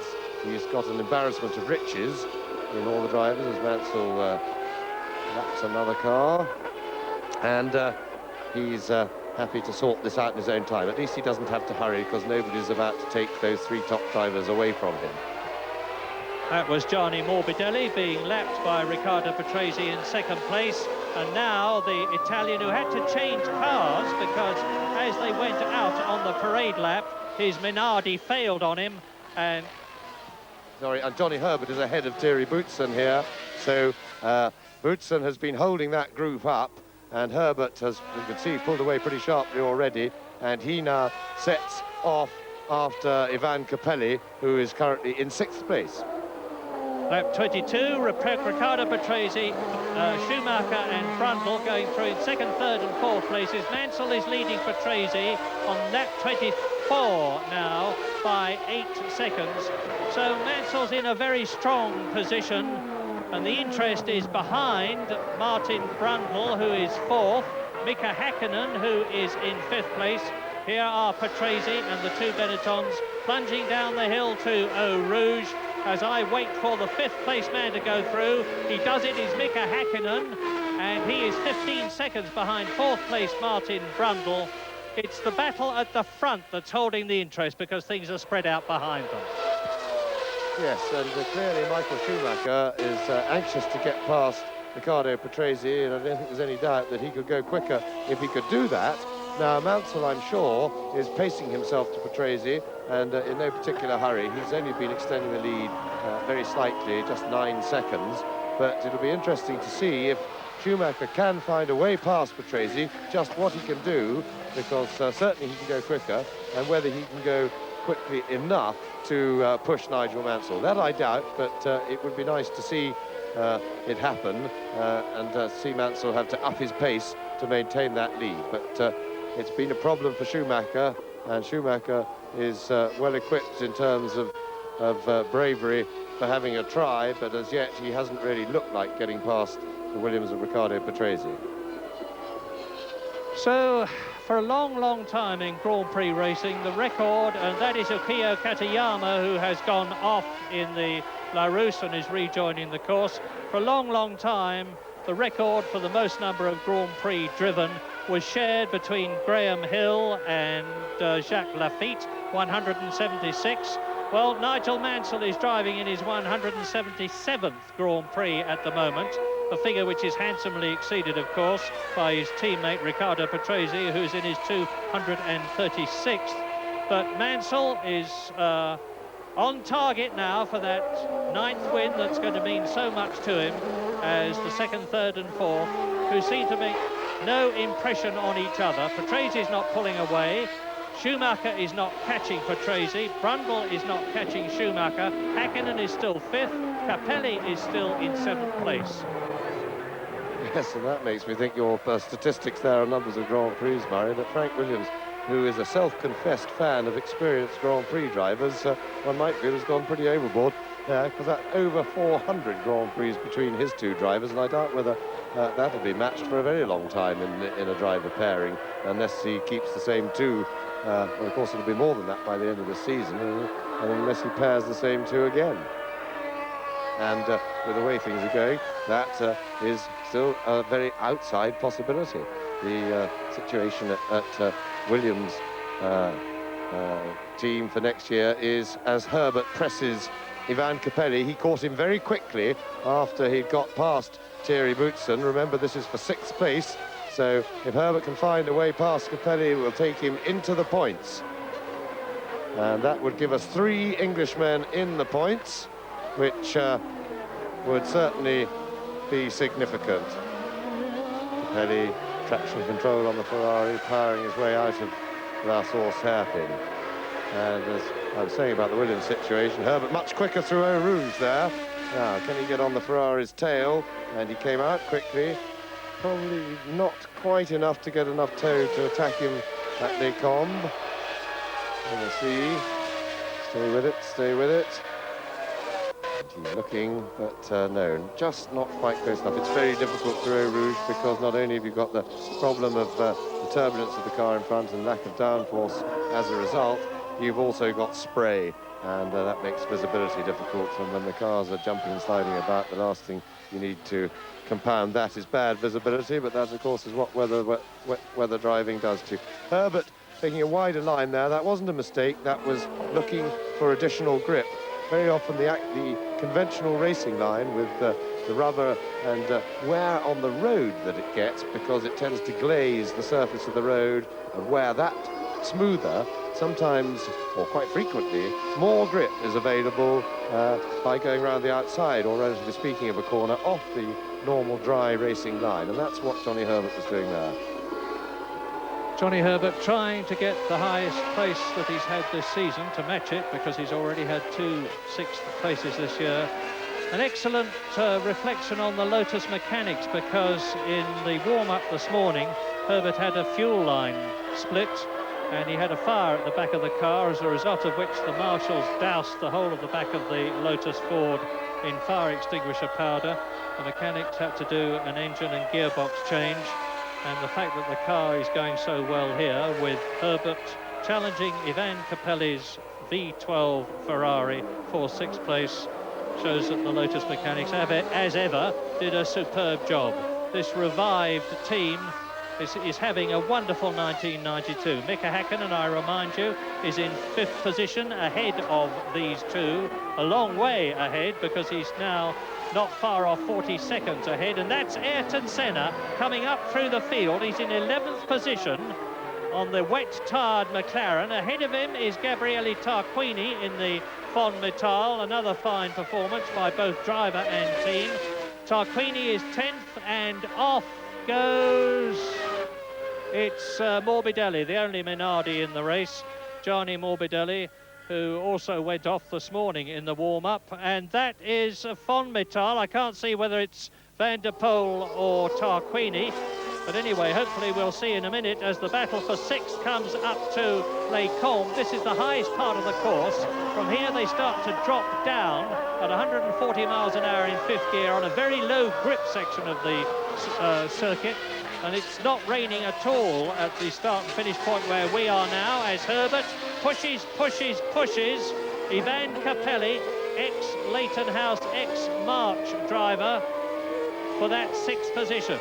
They're out of Malmedy, round the left-hand, and this is Le Pour. They're going round here at 135 miles an hour, sticking to the dry line, keeping away from the glistening part of the circuit, which is wet and slippery, through Les Fagnes, 3rd gear, right and left, and down to the lowest point of the course. And for a couple of laps now, we've had, that was Boutsen in the background, the blue car, still following. Oh, and a blow! There goes the engine on Alesi's Ferrari. So that, sorry, on Capelli's Ferrari, and that solves the problem for Johnny Herbert. And the slowing up, you saw Boutsen going through with Herbert now into 6th place and in the points, and to join Mansell leading, Patrese in 2nd, Schumacher 3rd, Martin Brundle in 4th. Häkkinen and now both Loti in the points. And another dreadful race for poor Capelli. That's the 9th time that he has had to retire from a Grand Prix this year, and this is only the 12th. So he's only finished in 3 of them. And out of the race, of course, Gerhard Berger, Pierluigi Martini, Olivier Griard, Alboreto, now Capelli. The fastest lap so far is that of Ayrton Senna, who went round in 2 minutes 12 seconds, which is 17 seconds outside the lap record. And Ayrton Senna has got past Thierry Boutsen, and that's Boutsen in the pits. Boutsen went for the pits, in fact. And he's gone for slicks because the rain has abated, and that's almost a gamble decision. That looked like slick tyres to me that he was putting on. And that's an interesting thing. We must, maybe Jonathan can confirm to us that that was slicks going on to Boutsen's car. And if that's the case, we'll keep a careful eye on Boutsen's lap times. Now, in general, people are lapping round about 2 minutes 14, 2 minutes 15 seconds per lap, which is, as Patrese comes up with Schumacher lapping the Jordan of Stefano Modena. And Martin Brundle now hammering at the door of Modena. Well, this is interesting. Nigel Mansell has just put up the fastest lap of the race. I just told you that Ayrton Senna had gone round in 2 minutes 12. Nigel Mansell on wet tyres, on a drying surface, has gone round in 2 minutes 11.73. He's now 9.5 seconds ahead of Riccardo Patrese on lap 28, well over half distance, of course. Sorry, Murray, I dragged that away from you just to say that, yes, you're absolutely right. And that is a pointer that was a good decision by Boutsen to go on to dries then. And I think that if Senna's going to be able to do anything, he's really too late now. But he will have to go on to dries the next time over the line. And we're with Riccardo Patrese, who's trying to lap Maurizio Gugelmin's Jordan Yamaha. Patrese's got the power, but that means to say that Schumacher will have been able to close up a bit on the Williams. And if Gugelmin is well-mannered, as he usually is, and moves over and lets Schumacher through, it'll help the German in his battle for second place on lap 28. Race order, Mansell leading by 9.5 seconds as Schumacher goes through and takes and laps Gugelmin. Now Martin Brundle has got to do the same thing. Mansell leading, Patrese second, Schumacher third, Brundle fourth, Häkkinen still fifth. His teammate Johnny Herbert is in sixth place. So once again the superb Lotus team have got both cars in the points. Senna is up to seventh place, 7 seconds behind Johnny Herbert. Lato is eighth, De Cesaris is ninth, Suzuki is 10th, Boutsen is 11th, Gasho is 12th, and Mansell has lapped everybody up to Gasho 12th. Yes, and the whole field is now going quicker, and this is definitely better, other than for the fact that it may rain again, and we don't have a good view from here of the weather. The drivers have a good view. They go around the circuit, they can see all points, they look at the clouds, and unless it looks like it's going to rain imminently again, it is definitely time to go on to dries. Let's see who understands this and who knows it. Round the source for Nigel Mansell, and another new fastest lap. Mansell has the luxury of being able to be cautious, and he is really not part of this strategy. He's got a lead of over 10 seconds, and he could afford to wait an extra lap. And in fact, well, somebody else just went into the pits. I didn't see who it was. And neither did I, but we'll find out shortly, no doubt. It was Carl Wendlinger, actually. I just spotted it. And so Mansell now up to Les Combes. Well, it's going to be interesting because Mansell on wet tyres and Patrese too are speeding up, but their tyres will be heating, and there are no team orders between Riccardo Patrese, who we're with now, and Nigel Mansell, who is leading, but I think Jonathan Palmer's got something to say to us. Yes, down in the pits here, the Williams crew are getting the slick tyres out for Mansell too. I'm sure he'll be in fairly soon on them, and it's just worth bearing in mind, of course, that Boutsen is the local boy here. He very much cut his teeth racing at Spa, a Belgian driver, and it's only to be expected for him, a shrewd driver anyway, to know what the weather's going to do. Yes, certainly, and he hasn't yet gone through, so we haven't been able to see his lap time, but certainly he is on the best. I'm certain he's on the best rubber at the moment. His first lap won't be particularly quick because, of course, when you put slicks on, Senna is in, and that's the right thing for Senna to be doing. But if Patrese wanted to win this race, I'm sure he should have gone last time as he went past for slicks, because he's got a gamble to beat Mansell and make better tactical decisions, and following him round, doing the same thing, particularly if, as Jonathan says, it's Mansell who's going to get the slicks first now. Senna sets off. on dries, and Boutsen didn't last very long on slicks. That looks like Boutsen's car to me. I'm afraid it is, and I'm just adding up the gap now between Nigel Mansell, who's on wet tyres, and Senna, who is on slicks. It's 52, 62, 70. It's about 75 seconds. So Ayrton Senna has got an enormous amount to do.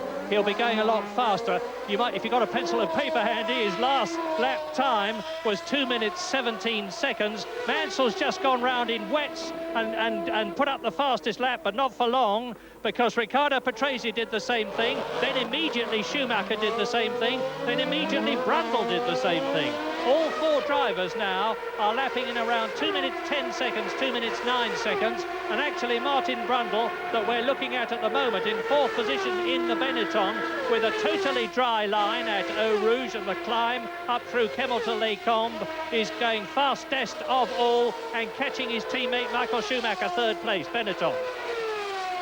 Yes, well, I would be very surprised if, not the end of this lap, but because it's an out lap for Ayrton Senna, but at the end of the lap after, unless he's in traffic, that Ayrton Senna doesn't come up with fastest lap of the race. Remember, he is now on slicks, and Boutsen, I suspect, unless there was a problem with the wheel change and a wheel wasn't secured properly, was a victim of his own desire to do well at his local circuit, and suffered a bit of impetuosity being on fresh slicks in these damp conditions, because you do have to tiptoe on them, but tiptoeing for a lap is no problem, because you then have knowledge ahead. Remember, one has to remember that the drivers who come after you and change later, they still have to tiptoe for a lap also to find their way around. And Senna's lap, his standing lap on slicks, is a 2 minutes 17.3. Fastest lap is 2:09.5, and off the road goes Michael Schumacher, regained it, didn't he? Martin Brundle goes through into third place. He nips through, and once again the two Benettons tied together, and Schumacher fighting back instantly. Mud from on the track there from Boutsen's crash, and Schumacher now chasing Brundle. Brundle quicker through Blanchimont there and up to the bus stop, and it's all go. And Martin Brundle will be determined to stay there, because so many... Here's a replay of what happened. Michael Schumacher runs wide in the Benetton, puts his wheel on the grass, goes over the curb, the heavily ridged concrete curb, rejoins the grass. He's in for tyres. Martin Brundle is now in third position, conclusively. We're on lap 31. Mansell leading Patrese by 9 seconds. Patrese only 5 seconds ahead of the charging Martin Brundle, but Patresi's fastest on the track at the moment. Schumacher into the pits. Häkkinen moves up. And I do believe that Patrese and Brundle should have gone for tyres. They're delaying the decision. We will give you Ayrton Senna's lap time on dries. Remember, this will be his first flying lap on dry tyres. 2 minutes 9.1 is the current fastest lap of the race, put up by Riccardo Patrese, and Senna due round in another 20 seconds or so. Häkkinen in fifth place. Johnny Herbert in sixth place, and we'll see if he goes for tyres when he comes round. It must be right to go for tyres, and somebody's gone in. We can't see the pit road, we can hear them. And it was Herbert into the pits, and Johnny Herbert's done the right thing, albeit a lap or so too late. Ayrton Senna, 2 minutes 5.9, and that is what dry tyres do. And right in front of him, JJ Leto, 7 seconds ahead of him, and Senna's had a spin on his dry tyres. Well, it was too wet for him at La Source, but and Herbert gets away ahead of him, so Senna will have to try and catch and pass Johnny Herbert. And that was what happened. Leto tangled with JJ Leto and got it too wet, and Leto going very quickly, and I think Leto is also on slicks. Easily done, of course, even for somebody. And there you see Johnny Herbert emerging from the pit lane ahead of Ayrton Senna. And we're on lap 31. Mansell leading, Patrese second, Brundle third, having displaced Michael Schumacher. And Ayrton Senna's now got the fastest lap. There's the confirmation, 2 minutes 5.9, 123.8 miles an hour. And that's a lot slower, of course, than the lap record held by Alain Prost. As into the pits comes Martin Brundle from third position. Now, from now on, they are all going to be the leaders on the same type of tyre. It's going to be a fascinating conclusion to the race. Mansell then leading, and Patrese second. Schumacher will go back to third place. Martin Brundle rejoins. That is Schumacher in the Benetton going through Eau Rouge. Mika Häkkinen still going well in fifth position.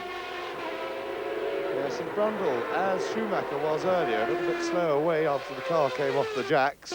Maybe they've got it's difficult to get the Benetton moving or something. And I wonder, as we look at Michael Schumacher, if that incident over the curb damaged his undertray.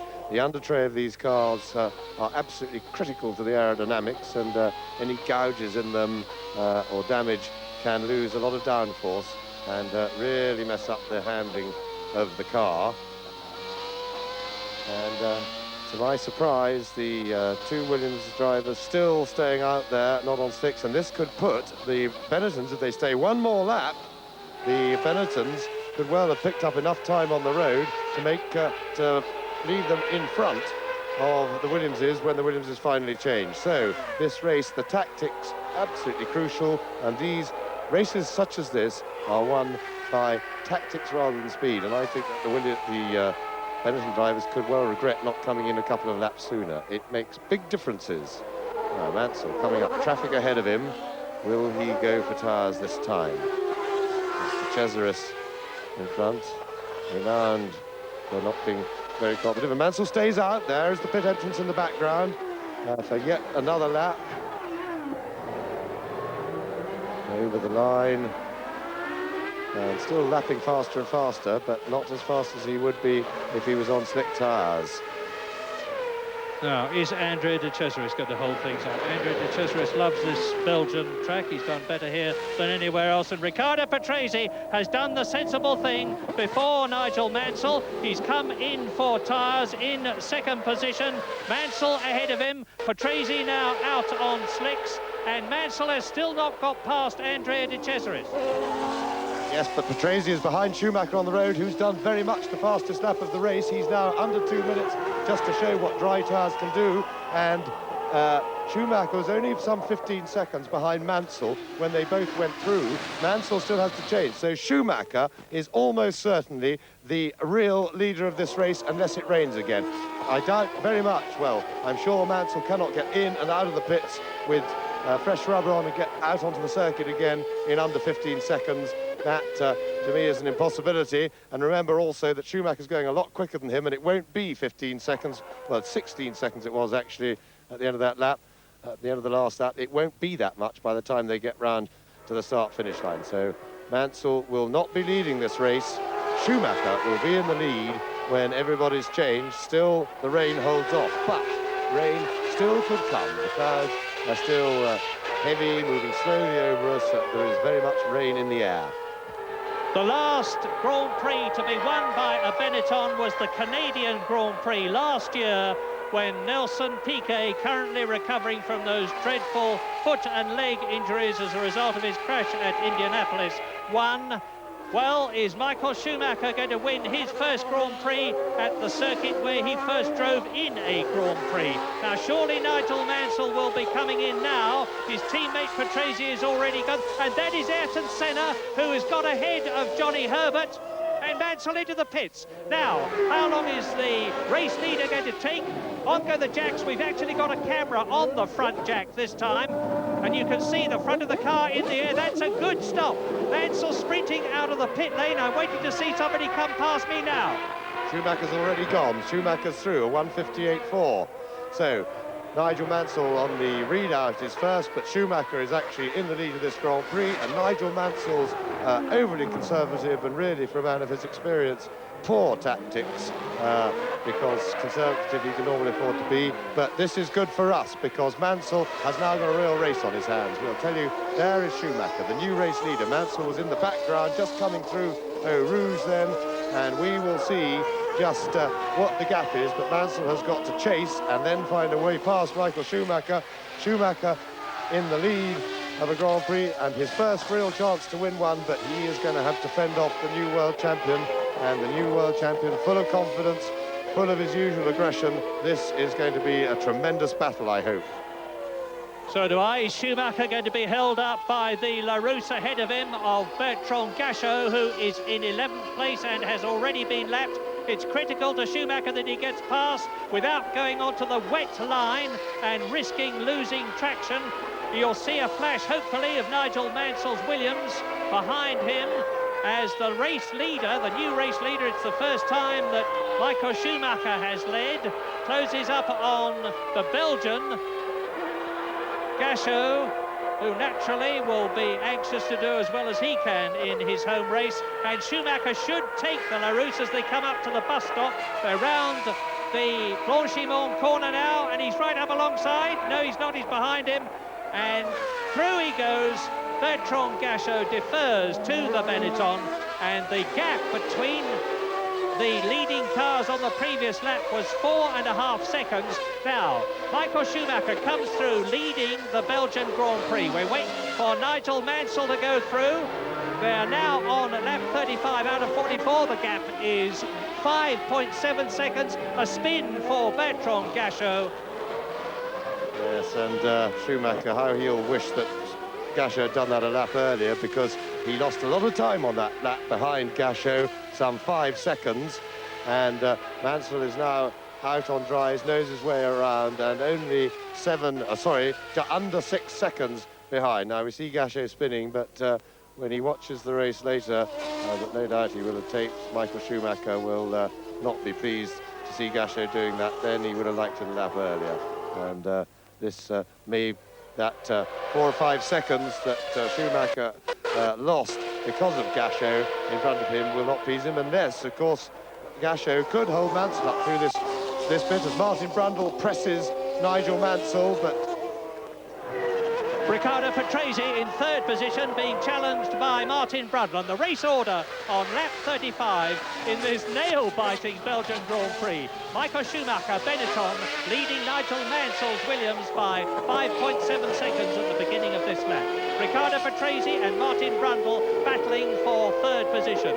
Mika Häkkinen is in 5th place. Ayrton Senna is 23 seconds behind Häkkinen's Lotus in the points in 6th place. JJ Leto is 7th in the Dallara. Johnny Herbert is in 8th place.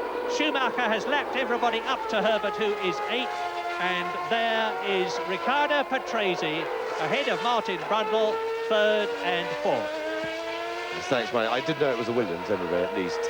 But in all this excitement, getting myself well confused as Brundle presses Patrese. And Michael Schumacher already through.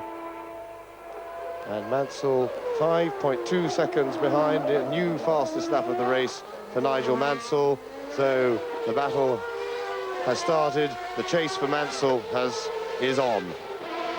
Well, the fastest lap so far, Nigel Mansell 1:58.1, is 3 seconds off the lap record, and that was put up by Prost in 1990 in a Ferrari, on, of course, proper race slick tyres in good weather conditions, and with a much superior fuel to the ones that they have now, because all these cars, as a result of a revision to the fuel regulations, have got less power than they had in the race before the Hungarian Grand Prix, which was, of course, the German, and they're about 40 or 50 horsepower down. So it's a testimony to the way that the designers and race engineers have got the cars to handle. Lap 36 out of 44. I think it's going to be a fantastic finish, because Nigel Mansell is lapping faster than Schumacher and catching the German, who knows that he's leading his first Grand Prix here in Belgium, and he could win it. But he's first of all got to keep off the world champion, who just as much wants to win his 9th race in one season. Patrese 2nd, Brundle 3rd, Häkkinen 4th, Senna 6th.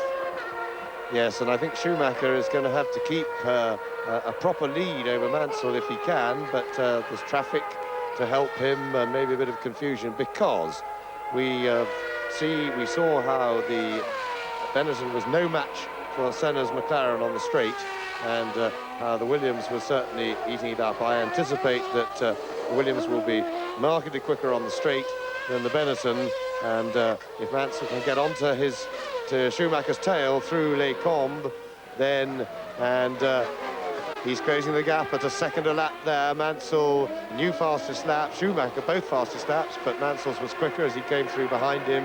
Now 4.7 seconds, the gap.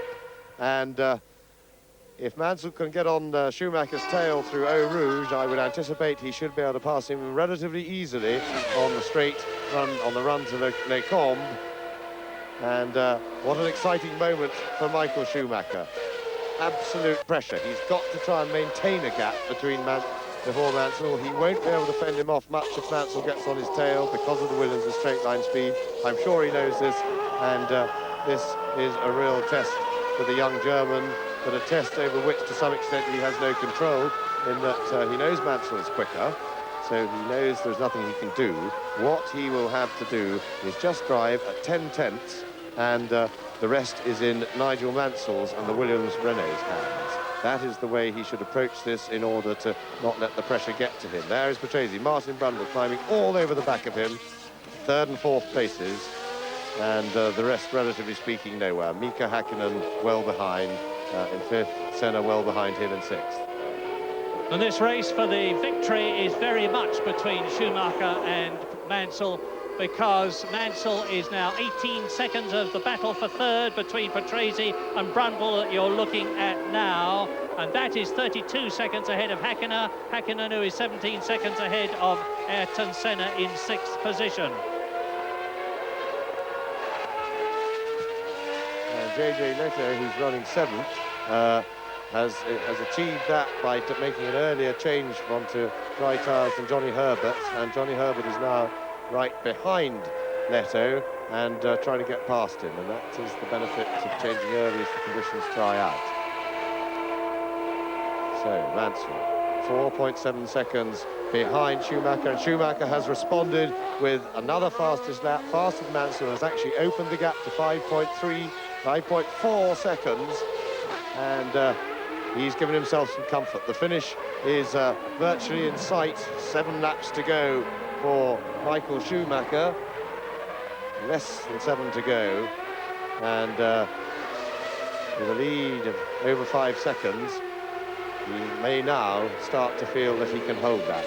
He may not know till he gets to the end of the lap, because radio's not working around in this hilly countryside. Their radios only work well quite near the start-finish line, but when he sees a pit signal with that sort of information, he will start to relax, and that will give him real encouragement.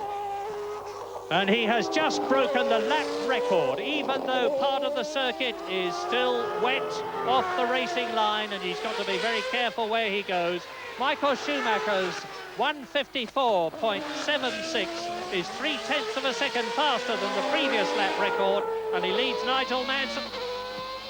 Yes, I'm sorry, Mike, to interrupt you, only because he's just lost the lap record to Ayrton Senna, who's gone marginally faster than him in a matter of hundredths of a second. In sixth place there is Ayrton Senna, and that isn't significant, but that won't be of a great concern to Michael Schumacher now. Schumacher wants to win this race, and he's going about it very much the right way. Mansell, I think, is going to be really pushed to catch him. Well, we're with Mansell now, and that is Schumacher. The car not immediately ahead, because that's Guterman's Jordan, which Mansell has got to get past, and he's going to do it as they come up to La Source, and he holds the dry line, pushes Guterman out to the right where it's wet. Mansell goes through, and it was Stefano Modena, my apologies, not Maurizio Guterman, and the gap is 3 seconds now. They're on lap 39 in this 44-lap race. Michael Schumacher with a new lap record, but Mansell, and that's another spin for Bertrand Gachot. His teammate Ukyo Katayama spun earlier in the Larousse. They've had a lot of handling problems. That was Schumacher. Here is Mansell. You can see the visual gap. He's passed Stefano Modena as they drop down towards Malmedy. And we're seeing a replay here of Gachot, but we know how well he can spin, because he's done it already just a couple of laps ago.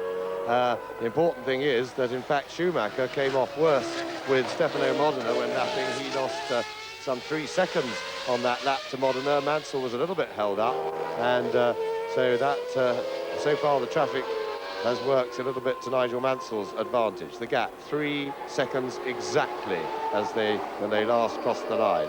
Now, no traffic between them at the moment. And when we last looked, Schumacher just out of sight. And Nigel Mansell on the chase.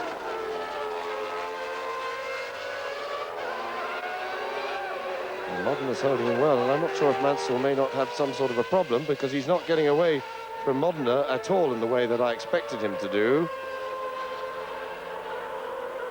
Modena not lapping very quickly at all. Has Mansell got some problem suddenly?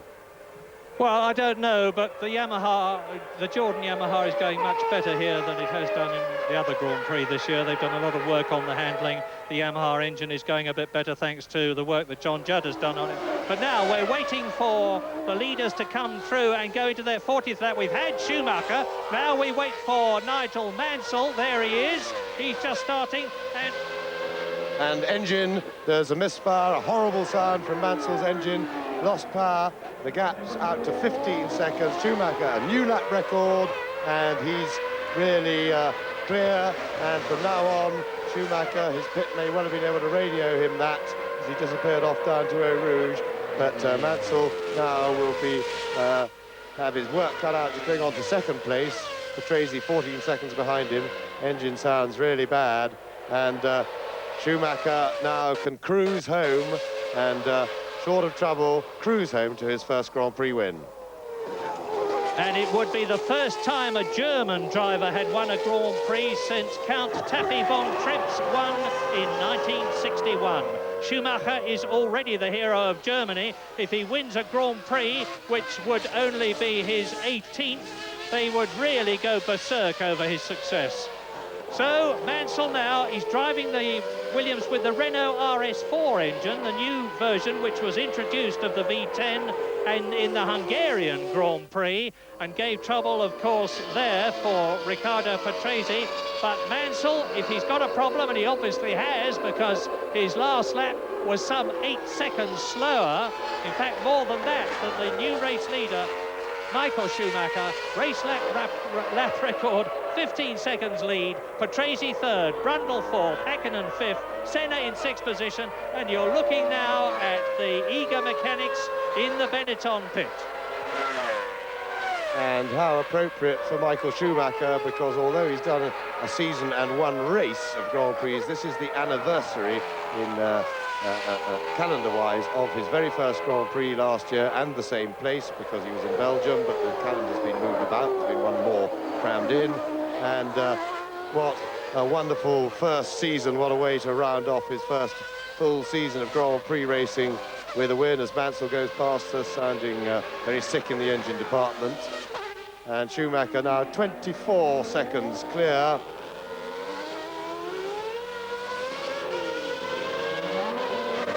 Martin Brundle still hounding Riccardo Patrese. So to have his first win only one season, after exactly one season of Grand Prix racing, is outstanding, as has been that season throughout for Michael Schumacher. He's learned a lot, and he proved straight away that he was outstandingly quick. So Mansell looks as though he's not going to get that ninth victory that he wanted so much this season. He'll have to console himself with being world champion and the fact that he has still got the Italian, Portuguese, Japanese and Australian Grand Prix to get the highest number of wins, 9 of them or more in one season, and beat his own and Ayrton Senna's record. But the superb Michael Schumacher now really has to just pace himself home. He's on his 41st lap out of 44. I remind you that the Benetton is powered by the Ford V8 HB engine, which the Cosworth people have just patiently developed, race by race, to its present superb form. Nigel Mansell is not even going to keep second place, because Riccardo Patrese is now hauling him in hand over fist with the And I should think Mansell at the moment now would be just happy that the car will last to the finish and he'll get a point or two, because he is, of course, very much on course for a massive points total, which would be yet another record for him this year, and probably one that'll take a lot of beating in the future. That is Modena still behind him, but Patrese there is in sight, but he's caught in traffic. His footwork on his car. It's the footwork of the Japanese driver Aguri Suzuki, who is stubbornly refusing to move onto the wet, and you can hardly blame him, which gives Nigel Mansell the opportunity to pull away from a bit from Riccardo Patrese. But what an incredible race this has been. We're on lap 42, only 2 to go after the end of this one. Ayrton Senna led at the beginning, then Nigel Mansell took over, then Riccardo Patrese took over. Ayrton Senna back again, then Nigel Mansell retook the lead, held it for a long time, lost it to Michael Schumacher on lap 34. We're now on lap 42, and it looks like being a historic first win for a German driver since 1961. And that excludes, of course, Jochen Maas's win in the McLaren in 1975, for which he only got half points. No discredit to him, but the race was stopped because of a dreadful accident. But the last time a full race distance Grand Prix was won by a German was by Von Trips.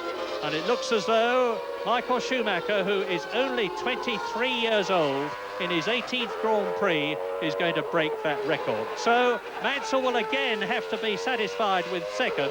He hasn't finished lower than second in any race this year, having already won 8 of them, and there are only 2 laps now to the finish.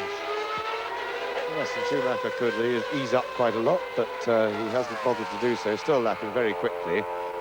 He's gone over the line already. Mansell's still got a long way to go. And he seems to speed it up slightly. Maybe things are better. And Johnny Herbert has moved up to 7th place, having passed Leto and Jonathan Palmer in the pits. Well, of course, these days the information from the engine is radioed back to the pits, and the Renault technicians here don't know what the problem is with Mansell's car exactly. They think it is an exhaust, though. They certainly don't seem to look too worried here. Yes, with the massive loss of power, I would suspect it's more than exhaust. Exhaust certainly, as Mansell's engine does, make it sound very horrible.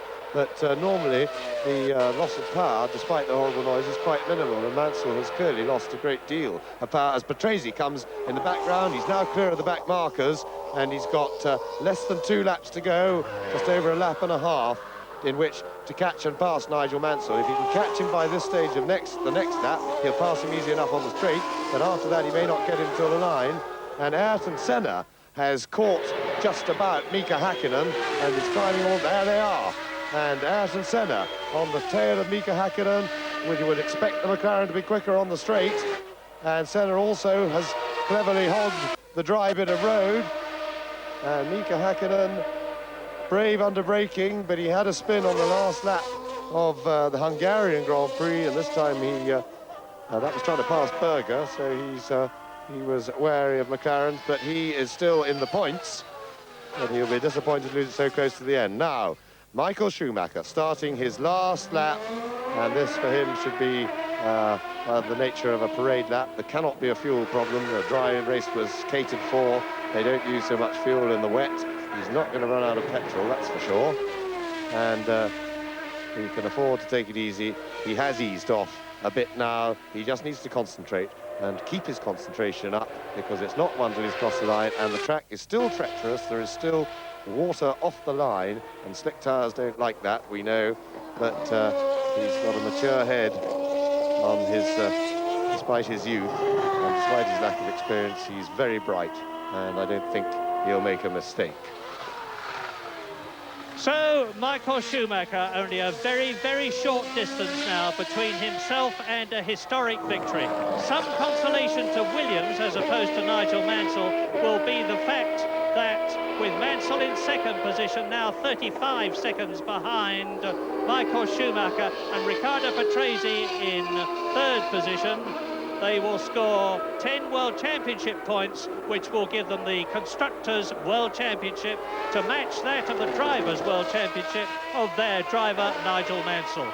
But now Michael Schumacher on lap 44 comes out of the right-hander now. He's only got a short distance between himself and a historic victory. That's Johnny Herbert retiring. Rotten luck in the Lotus. But Schumacher is almost home and dry in the Benetton Ford. He's going to beat Mansell. He's going to beat Patrese. That's the Blanchimont corner. He will come up to the bus stop now. 23 years old, the youngest Grand Prix winner for a long, long time. The first win for Benetton since the Canadian Grand Prix last year. The first win ever for Michael Schumacher. And he puts his arm out and he is naturally elated. Last year in Belgium, he drove in his first Grand Prix. This year in Belgium, he drives in a Grand Prix for only the second time, the same one, and he wins it. A brilliant achievement. Here is Nigel Mansell coming home in second position, yet again, having finished twice in that position this year, behind his 8 wins. Failure to finish in Canada, of course. 6 points for Nigel Mansell. Well, that's going to raise his championship points to 98. He must be going for Alain Prost's highest ever score of 105 points in a World Championship season, and I'm sure Mansell will beat that. We're with Riccardo Patrese finishing in third position. There are the Benetton mechanics and technicians. They've worked enormously hard, like all the teams, for a very, very long time. Everybody's congratulations to them, to Tom Walkinshaw, who heads up the team, to Ford and to Cosworth, who've supplied the power for this superb car. That's Willy Weber with it's not, it looks very like him, one of the Benetton technicians, and that is the unfortunate Johnny Herbert's Lotus, parked out of the race. And it's victory for Michael Schumacher, second place for Nigel Mansell, third position for Riccardo Patrese, and Ayrton Senna comes into the pits behind Martin Brundle. And that's Schumacher in the foreground.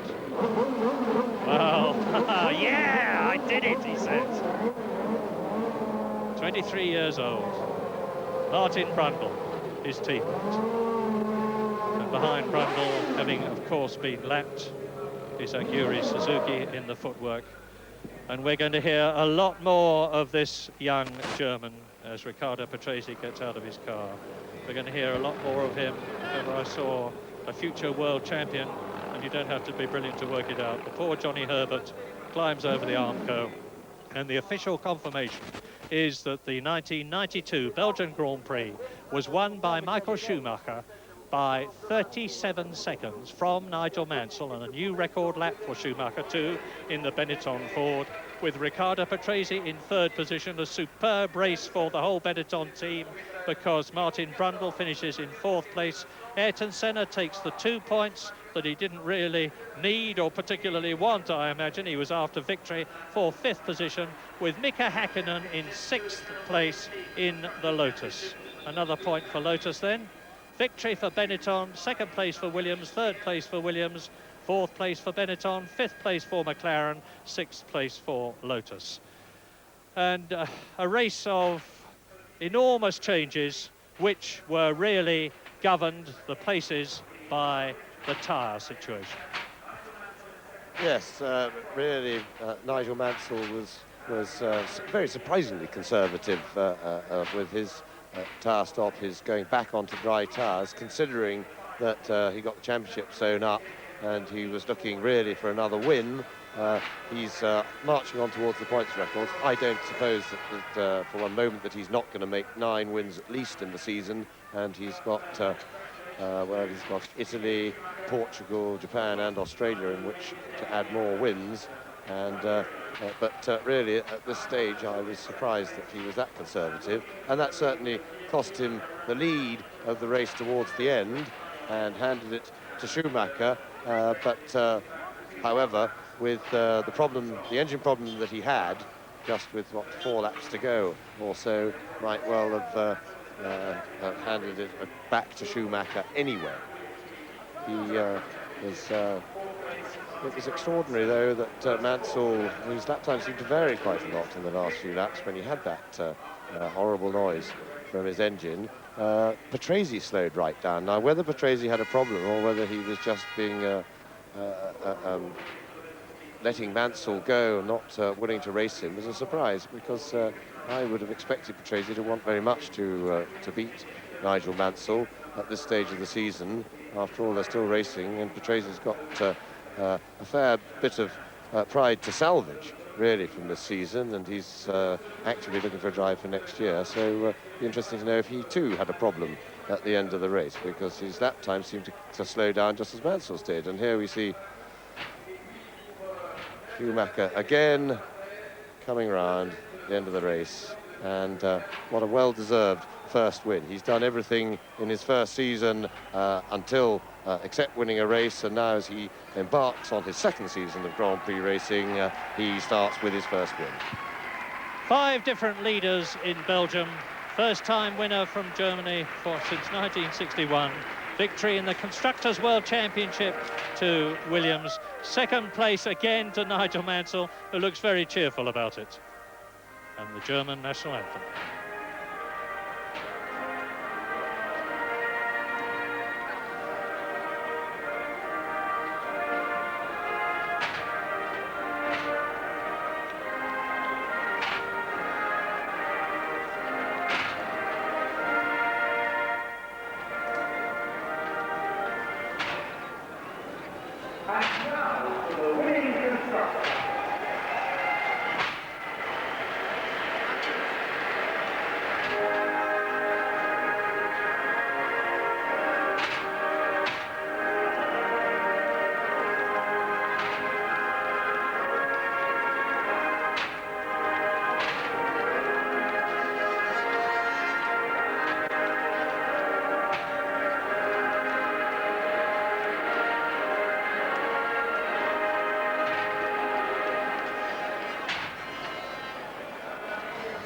Die heren daarnaast vind ik prachtig. Die Mansell, al wereldkampioen aan de rechterkant. Die oude rot Patrese, een beetje balend, een beetje blazend.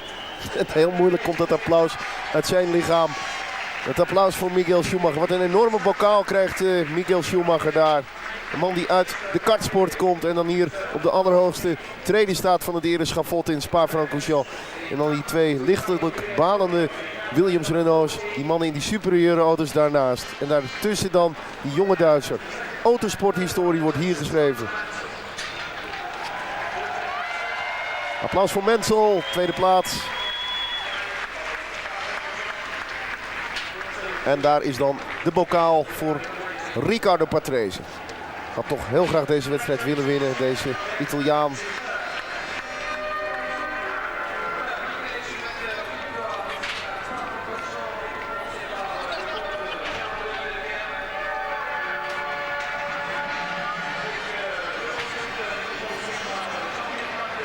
En dan kan het champagnegevecht gaan beginnen.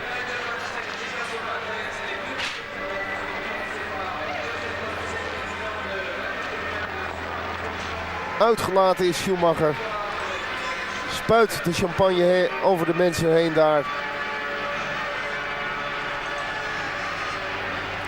Een prachtig moment voor deze jonge Duitser. Prémio da Bélgica, triunfo inesperado, mas altamente merecido de Michael Schumacher, que Nigel Mansell agora ajuda a segurar o troféu. É cumprimento ao piloto alemão. Esperamos que vos tenha agradado esta transmissão a partir do circuito de Spa-Francorchamps. Encontramos-nos dentro de 15 dias no Grande Prémio de Itália em Monza. Para todos, muito boa tarde. Então, boa tarde. Michael Schumacher, your first ever Grand Prix win and a track where you made your debut just a year ago. How are you feeling now? I really can't describe it. I mean, it's something crazy. But I really have to say, in the whole weekend, I felt that we quite good. And I don't know why, but when I was in the motorhome today, I thought that I'm able to win this race. But then I was actually in the race. I was just in 3rd and 4th position. And I thought, I think my dream doesn't come up. And then suddenly the situation changed. I went in for dry tires, and it was absolutely at the right moment. And I could win the race, and I'm really happy that I didn't win the race because of accidents or somebody has I would say a problem on the car or whatever reason, or fall out. I really won this race by myself and by the team. Everybody did a fantastic job. I really have to say, like I had the car today. It wasn't actually in the qualifying that good as it was in the race, and that was unbelievable. And I have to say thank you to the team. And into the record books because it's the first German driver to get a Grand Prix win since Jochen Mass back in 1975. So a proud moment for you in Germany. Yeah, that's right. I think the German fans have waiting a long time for Formula 1 Grand Prix victory, and I really give this victory to the German fans, I have to say. One incident where you ran wide and then you came into the pits for dry tyres. What happened there? I just missed the apex a bit, turned in a bit too late and went a bit over the grass. Actually, I was happy that I didn't hit the barrier. But at that time I was behind Martin and I could see that his tires were blistered, and that was a good situation for me, and immediately I decided to go in for tyre change. Surely a big party tonight at Benetton. Yeah, surely. Nigel Mansell, second place, so near yet so far. What a fantastic finish. You were in 3 seconds of Michael, and then you slowed down. What happened, Nigel? Well, I think first of all, I think one must congratulate Michael and the Benetton team. I think it's fantastic for Formula 1. I must admit I was looking forward to the last 7 laps, but alas, I think the whole left-hand bank of the exhaust system fell off the car, and I lost something like 1,400 revs down the straight, so I was still going flat out, and yet I lost about 5 seconds a lap. So we were very lucky to finish, and I was very pleased for that, and I believe that Ricciardo the last few laps had the same problem, but it was a great race. It was a great race for him to win. What about that collision with Alesi earlier on? Did that affect the car at all? I'm glad you got that on television, yeah. You can see what car moved out, can you? I mean, Jean is a fantastic driver, but I think there's a number of drivers that have got to appreciate that when you come into the corners, you just don't move over and push people out the way, because sometimes they become the unlucky person, and I'm very fortunate that I didn't puncture the tyre, and he did. But, I mean, yeah, we were lucky to get around that too. And Nigel, your stop was a couple of laps behind Michael's and Ricciardo's. Were you thinking of coming in? Yeah, well, I wasn't really earlier? happy about that, but there's nothing I can do. I was told to stay out by my team because Ricciardo probably made the call only a few seconds more. And I was in front of Ricciardo, and I said, I'm coming into the tyres. I said, no, because Ricciardo's coming in this lap now. And I respected it because, I mean, you know, Ricciardo's been a fantastic teammate all year, so I had to stay out another 2 laps. So it wasn't my choice, but I respected it, and it was fine. Nigel, you've been concentrating on your driving while all these protracted negotiations are going on between you and Williams for 93. How long do you think it's going to take to get it sorted out one way or the other? Oh, I have no idea. I mean, I just go on record by saying that I've never been so amazed at the shenanigans that are going on in all my life and my career as a Formula 1 driver. And on saying that, I have no comment to make. Thank you, Nigel. Riccardo Patrese, 3rd place, but you realise after all the points that you've amassed, you've now secured the World Constructors title for Williams, so you must be pleased with that. I think I'm very pleased for Williams, Renault, Alfa and all the sponsors for these results. I think it was in the air, now we achieved that. It was very good for us.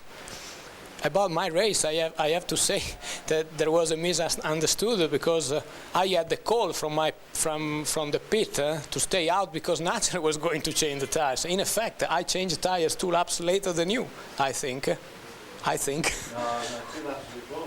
We don't think so, but no? I don't it's know. easy to get confused in the rain. No, I didn't call. No, but Patrick was shouting at me to stay out like crazy. Well, I don't know. I heard something in my... Me? Ah, sorry. I don't know, Nigel.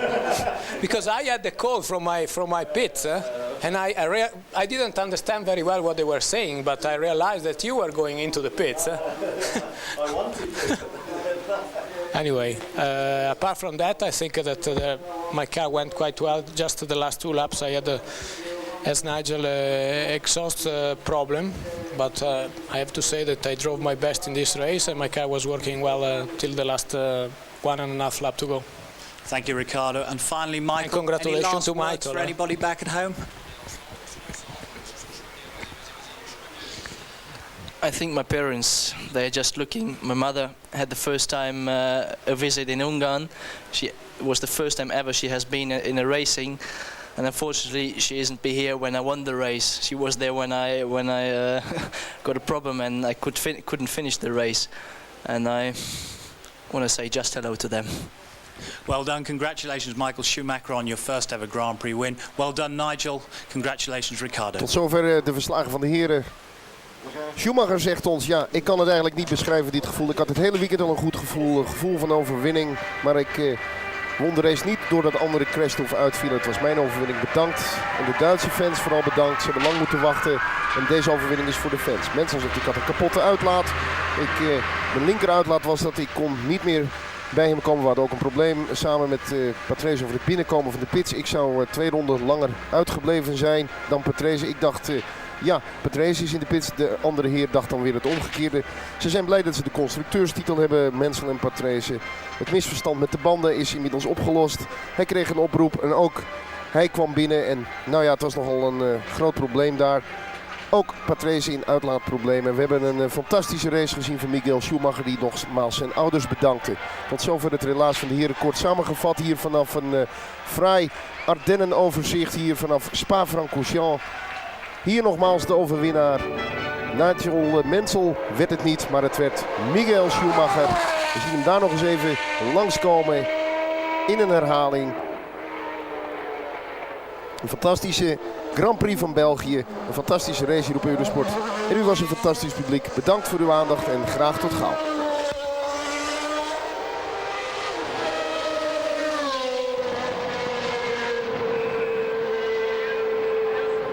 An historic win in the Belgian Grand Prix for Michael Schumacher, who also made the fastest lap, a record lap. Nigel Mansell second, Riccardo Patrese in third place in the second Williams. Martin Brundle in the second Benetton fourth, ahead of Ayrton Senna fifth and Mika Häkkinen's Lotus in sixth place. So another 6 points for world champion Nigel Mansell, with Michael Schumacher up to third place, only 1 point behind Riccardo Patrese. And in sixth place, Martin Brundle, just 3 points behind Gerhard Berger. Their success here in Belgium give Williams the Constructors' World Championship, but Benetton move up to second place ahead of McLaren. Race 13 in the championship is the Italian Grand Prix at Monza. Victory number 9 for Nigel Mansell there. You can see by watching it in 2 weeks' time on BBC television.